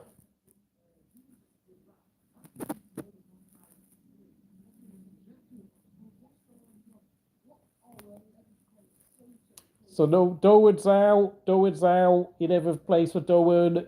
Russell's up next. Not that he's under any pressure, to be honest. Oh, he's gone to the pits. Leclerc goes 6th fastest. Tsunoda is on the bubble. This needs to be a good lap by the young Japanese. Oh, he's gone back to the pits. Tsunoda's pitted. Norris.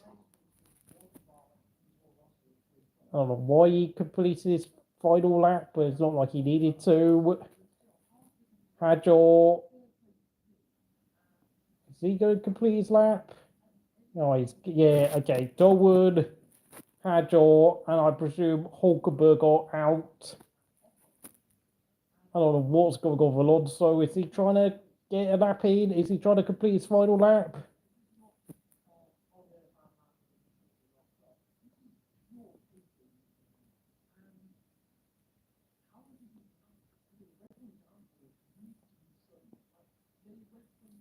But yeah, looking at the times, I think Red Bull or what? I'm trying to see. Is that they're over half a second slower than Piastri and the McLaren. That's worrying. Alonso's given up. So that is your bottom 5, folks. Dolan for Alpine is out. Not that I think he's actually had a good effort today, but the truth be told, once again, outpaced by Gasly with an amazing lap. Gasly was just less than 2 tenths slower than Piastri. Zhou gets eliminated, but I think on this track the RB just isn't quick enough. I don't think he likes the hot temperatures. Hulkenberg completes an impressive effort of qualifying 13th. Alonso did the best he could with 14th. And of course, Ocon crashed out in the first 3 minutes of qualifying. And frankly, I think Io Komatsu could be turning into Gunther Steiner tonight in that Haas motorhome, because that is absolutely shambolically bad for a Haas lead driver. I mean, it was one thing to have the likes of Roman Grosjean and Kevin Magnussen screwing up almost every other weekend, but Haas bought Ocon to be an upgrade on Magnussen, and yet he has not delivered. At best, he's probably somewhere stuck in between Hulkenberg and Magnussen in terms of pure driving ability, to be honest.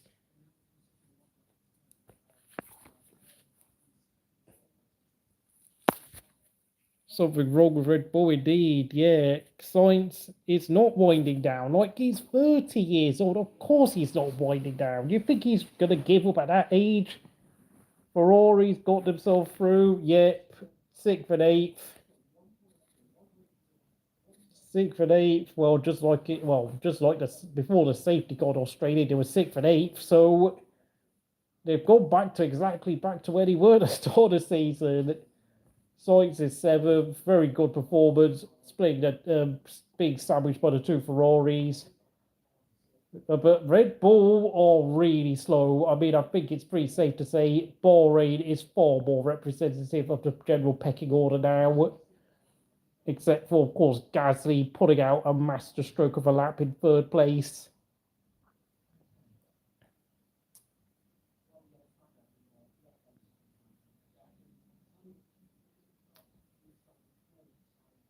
Of course, thanks to Ocon's crash, Q3 has been delayed. And of course, well, it looks like qualifying will end about, I don't know, 8 past 6, probably.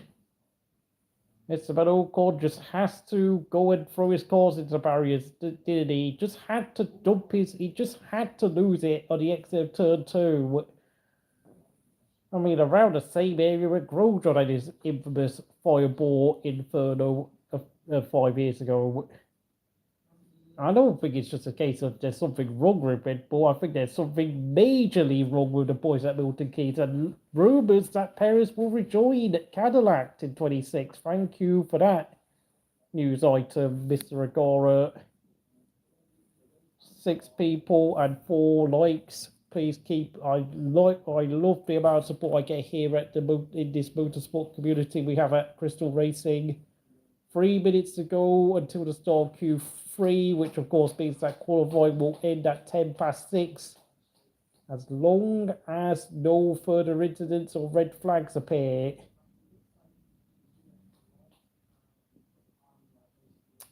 Very good luck by Smooth Operator, and of course the top 10 shootout for Q3 will be the 2 McLarens of Piastri and Norris, Pierre Gasly's pink Alpine, the 2 Mercedes of Russell and Antonelli. Antonelli is giving Russell all sorts of headaches.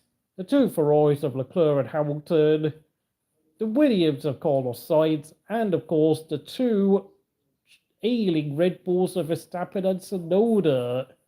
Although to Tsunoda's credit, he only went 0.2 of a second slower than Max. So, you know, quite a good effort by Tsunoda considering this Red Bull is massively off the pace. Yeah, and of course, Tsunoda becomes the first Red Bull driver not named Max again to Q3 this season, which is, I think, just about speaks volumes of how badly Herbert Marko and Christian Horner have dealt with the number 2 situation at Red Bull for the past, 6 years, to be honest.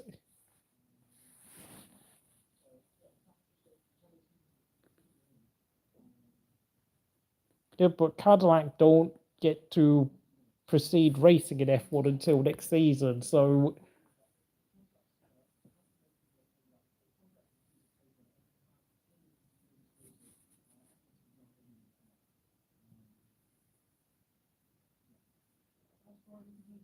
mind you, of course, we have to remember the temperatures in testing back in February were a lot cooler because, I mean, I don't need to tell you this, but it was still winter in February, so that's not really a surprise for anyone. Unless, of course, you live in Norway, where I can only presume, of course, I mean, a Norwegian summer is almost like an Australian winter, if we're going to be honest at times. Cadillac was in a meeting yesterday, yes. A meeting, that's interesting. And of course, well, I mean, obviously, Michael Andretti was forced to withdraw from the bid because apparently the FIA have got some serious issues with Michael Andretti as an individual. So, yeah, and he was forced to pull himself out of the Cadillac bid to join F1. So, you know, in a sense, he did the right thing, unlike many big egos who would probably try and force the issue and be really stubborn and be like, oh, but I'm the guy who kick-started this project. And it's like, yeah, but, you know, the FIA said that you're not a fit individual to lead a project, so you have to do what you have to do. just so we can repeat again, the bottom five: Zhou, Hadjar, Alonso, Ocon, and Hulkenberg cannot compete in Q3. So that means that I will be scrolling up. So there you can only now see the top 10 names. Commiserations to the 10 drivers who have also been eliminated. I can also Albon, Lawson, Bortoletto, Stroll, and Behrman went out earlier on in Q1. First time Sainz has out-qualified Albon, by the way.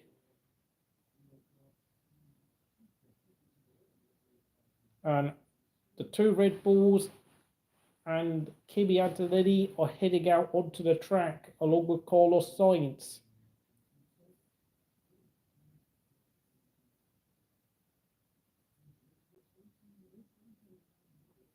Russell enters the field of battle, and so does Pierre Gasly in his pink Alpine.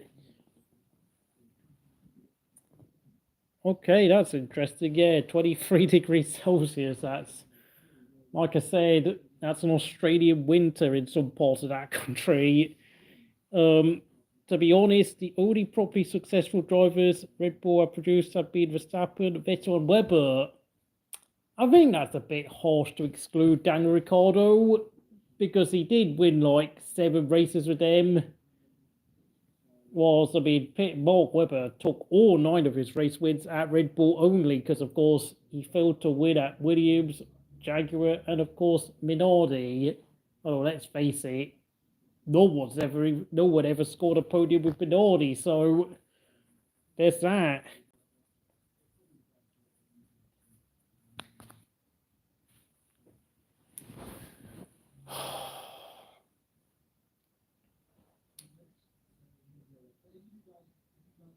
Tsunoda is in Q3, amazingly enough, which I think is one hell of an effort.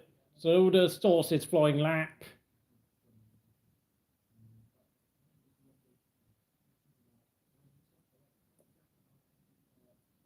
I presume from the football score, Stoke took a crucial 3 points today in their relegation fight against fellow rivals Cardiff City, which is fantastic news for me at Derby County, because it means we pull 1 point clear of the relegation zone in the Championship. Thank you. Thank you to the boys, to our fellow Midlands rivals, Stoke City, for getting that crucial win. But yes, back to the Formula One. Okay, Antonelli and Sainz start their flying laps. I'm keeping my eyes out for Sector 1. How quickly has Antonelli gone?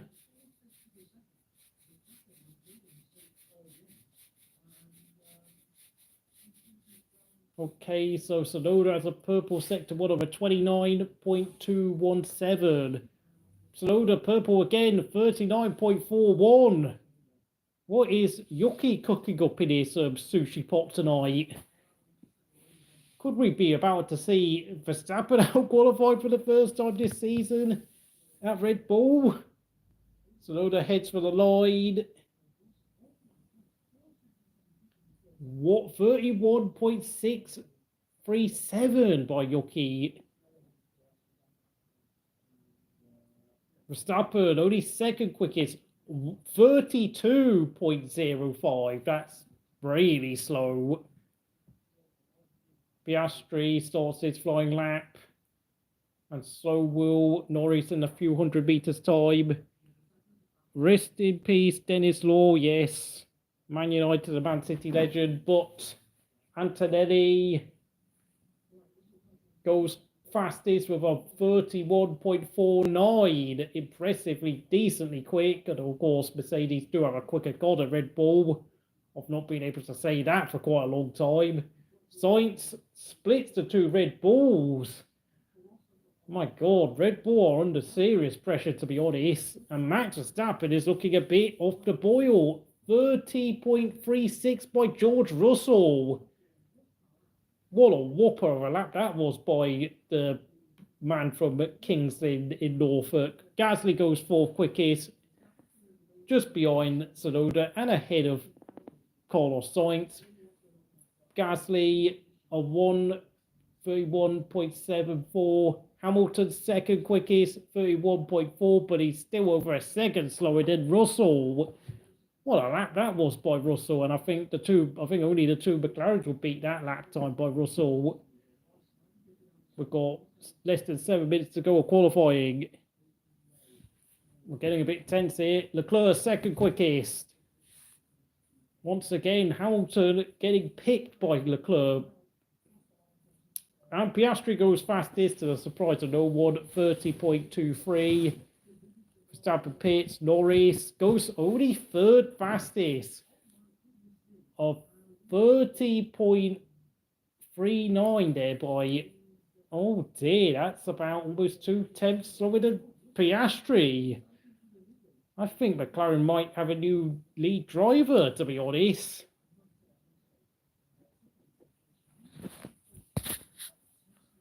So look at that. The original pole position is Piastri with 6 minutes to go. Russell ahead of Norris. And look at that. Yuki Tsunoda out qualifying Verstappen at the moment. Of course, both Red Bulls are pitted.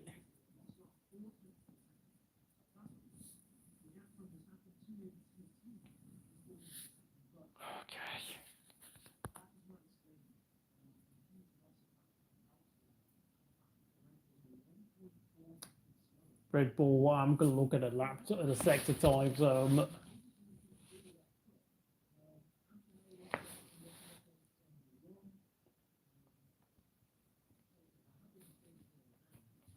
Honestly, I've said it before, Red Bull have a car that only works well in cool conditions.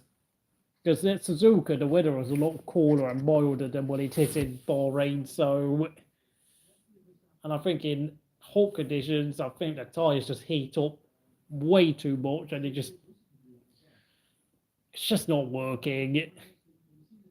Yeah, well, Mark Webber has been Oscar Piastri's manager for about 5 years now, so yeah, and I think obviously Mark Webber's experience and knowledge of being a number 2 driver at Red Bull, just like how Jos Verstappen used to be number 2 driver at Benetton, is coming into good use.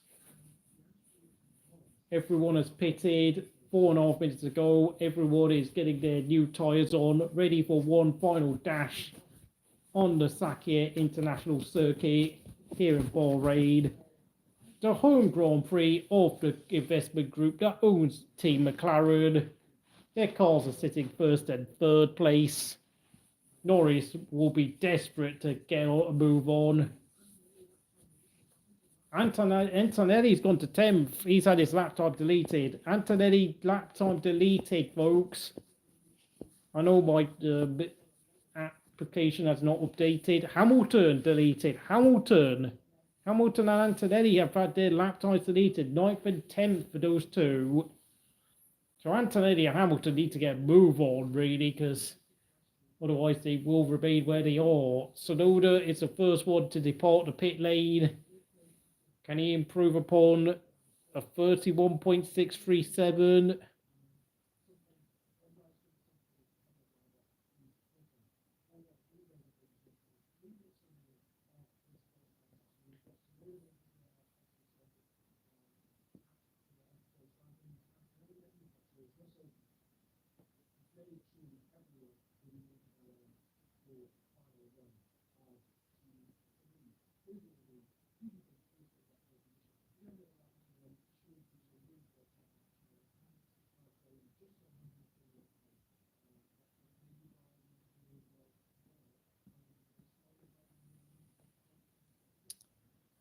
If McLaren still dominated Spain, Red Bull can't complain. Yeah, but of course, I think Red Bull will definitely try and get those rear wing, the flexi rear wings investigated on that Papaya McLaren.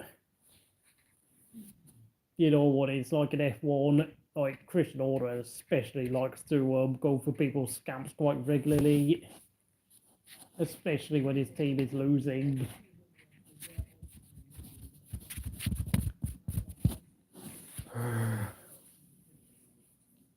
Gasly is out of the pit lane. Norris, Piastri, Sainz, Verstappen. Well, okay, everyone's out now.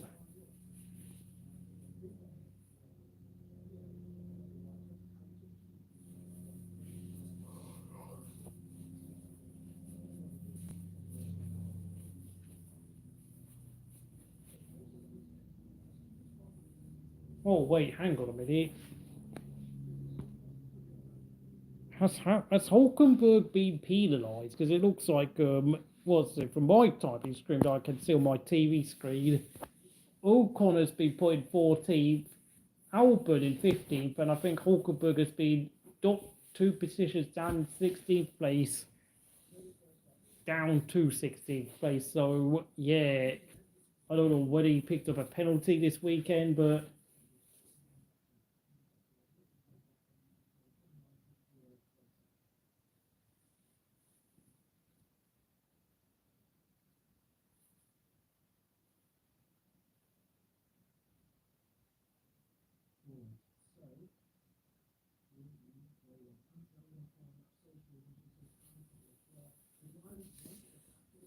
oh.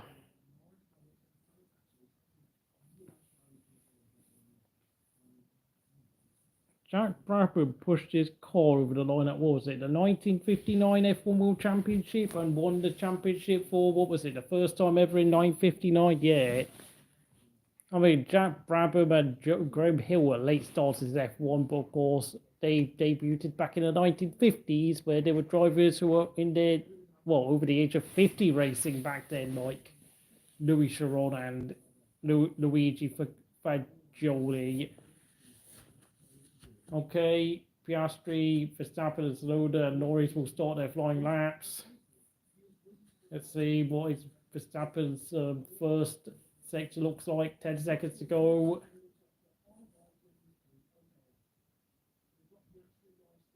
.88 for Verstappen. Oh, that's quick by Verstappen, by the way. Antonelli, P1.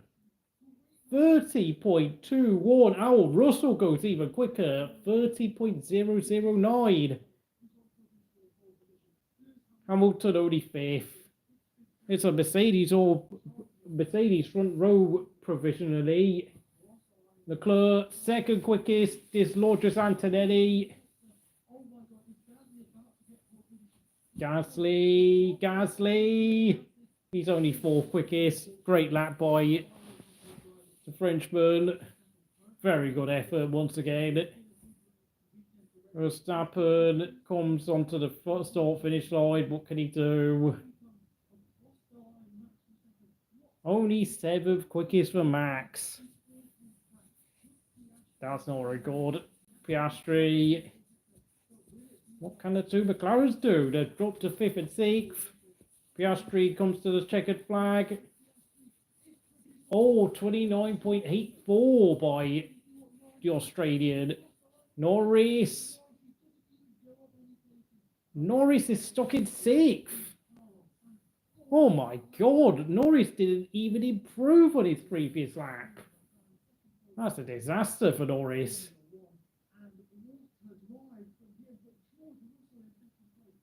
Sainz is 8th, Hamilton is 9th, Tsunoda is 10th.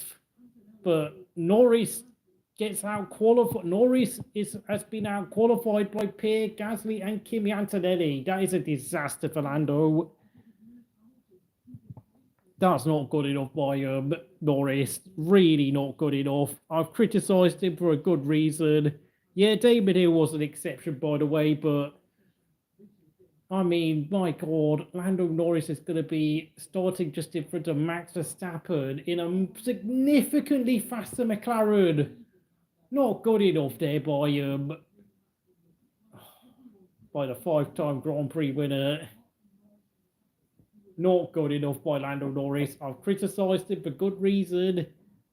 How is he constantly bottling qualifying laps and race wins like he does? It's not good enough.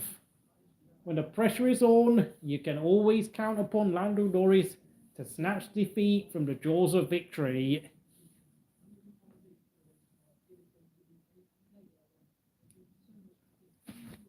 Absolute shenanigans here for Lando Norris at Bahrain. Superb performance by Anthony and Gasly again, as always. Verstappen and Red Bull are in absolute serious peril after their heroics at Suzuka, they have come back down to earth in the desert of Bahrain, where it looks like only Piastri remembered to empty his sandbags from his McLaren, but Norris kept his sandbags fully strapped on and attached onto his McLaren and ended up with P6. Oh dear, oh very dear.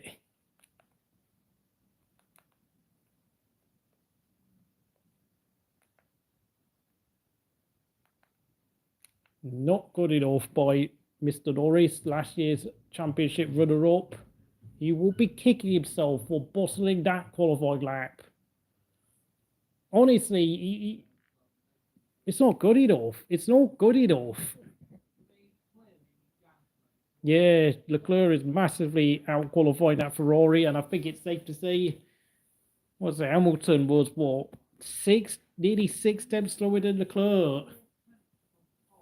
Not good enough by Hamilton either, but Norris will be kicking himself massively tonight. Almost 4 tenths behind his pole-sitting teammate. Yep. I mean, come on. I mean, that's not good by Norris. Really not good enough by Norris.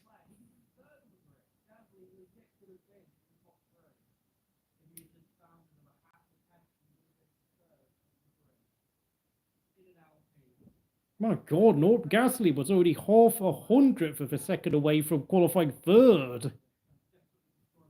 Only 0.04 seconds for Gasly behind Leclerc. Yes, you are correct. You are not dreaming. Red Bull are seriously slow this weekend. They have only got the 4th fastest car on the grid. And of course, they've been out, they've also been out qualified by Alpine, so they've arguably got only the 5th fastest car on the grid. And I mean, if you think, considering Carlos Sainz was only, 0.25 seconds slower than Max, you could argue Red Bull only got the 6th fastest car on the grid. Maybe 5th. Yeah, probably the 5th fastest car at best. Because let's face it, I don't think Sainz will beat Max in a race, but you never know. Red Bull are in serious, deep peril right now. I mean, I said this is a huge problem with Lando Norris when he has to deal with pressure and having to be consistent in order to win a championship. He is not your man. He just is not your man. He's much closer to being a David Coulthard or a Rubens Barrichello than he ever will be a Schumacher or a Hamilton. Or a Verstappen, for that matter. That is your final qualifying results, everybody, here at Bahrain. I've been talking for 2 hours. That's I've not talked for 2 hours for quite a long time. If I tell you anything.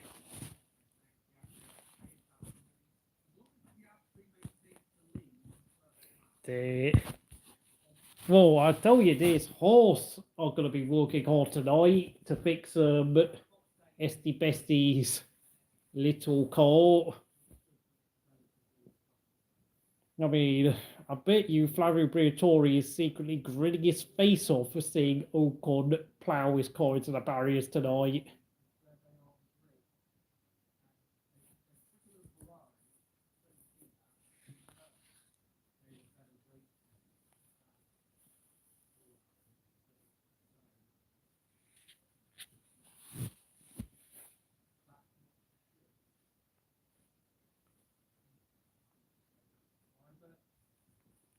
Gotta say, this year's Drivers' Championship fight is definitely going to be one to watch. Piastri, Norris, Verstappen, maybe Russell. Russell qualified second. He's definitely in the fight. Leclerc could make a late charge. Could be a 5-way battle for the championship this year in the drivers.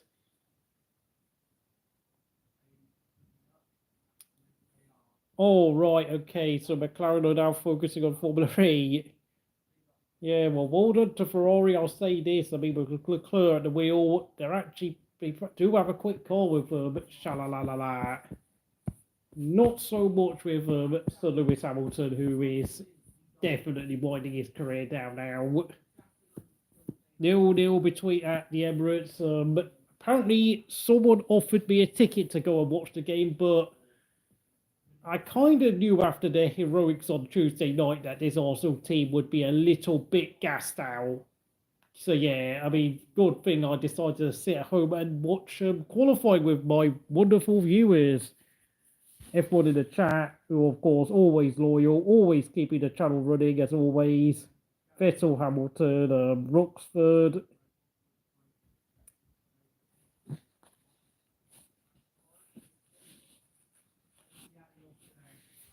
As for obviously the bottom 10, Dowen, very unlucky to miss out on what would have been his first ever Q3. He's actually, I know obviously he's been outpaced by Gasly, but that's a massive improvement for Jack, who is obviously under pressure by Connor Pinto for his seat.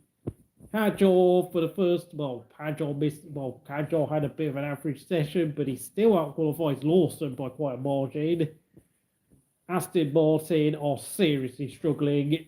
Steering wheel problems, car performance issues. I mean, 26 couldn't come soon enough for the boys at Silverstone.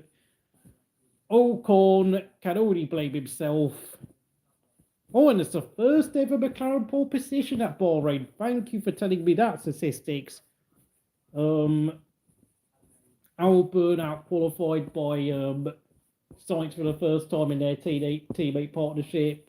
Hulkenberg given a 2-place grid penalty, so he'll be starting down in 16th, despite a great qualifying effort once again. Lawson 17th. Bortoletto will be disappointed down in 18th. Lance Stroll can say, well, at least I didn't qualify last, which is all he can say these days. As for Behrman, it just didn't go to plan in qualifying, but I mean, at least he has the excuse of being a rookie, unlike the guy who drives car number 18 at Aston Martin. Huge, massive job to do for, of course, the bold designer genius that has been bought for an absolute fortune from multiple championship winning team Red Bull. I mean, we all know Fernando Alonso doesn't have the longest temper going in the sport, so got to make some adjustments and modifications to what is a fairly flawed Aston Martin ASAP, as well as concentrate on the 26 Aston Martin, which I think will be probably one of the very last few cars he'll have any design input in before he finally disappears into the sunset and retires from Formula One. And yes, that is only Piastri's second ever pole position in the sport, which is, well, I mean, let's face it, Norris has dominated their qualifying battle quite a lot, so in a sense, it's not that surprising.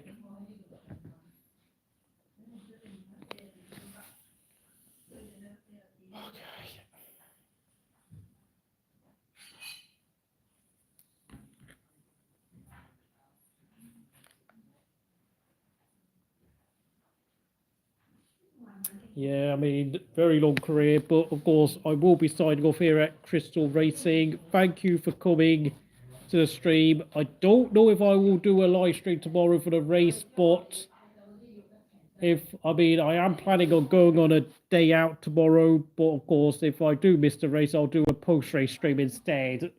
So thank you for coming along here at Crystal Racing, and I'll see you again next time. Peace.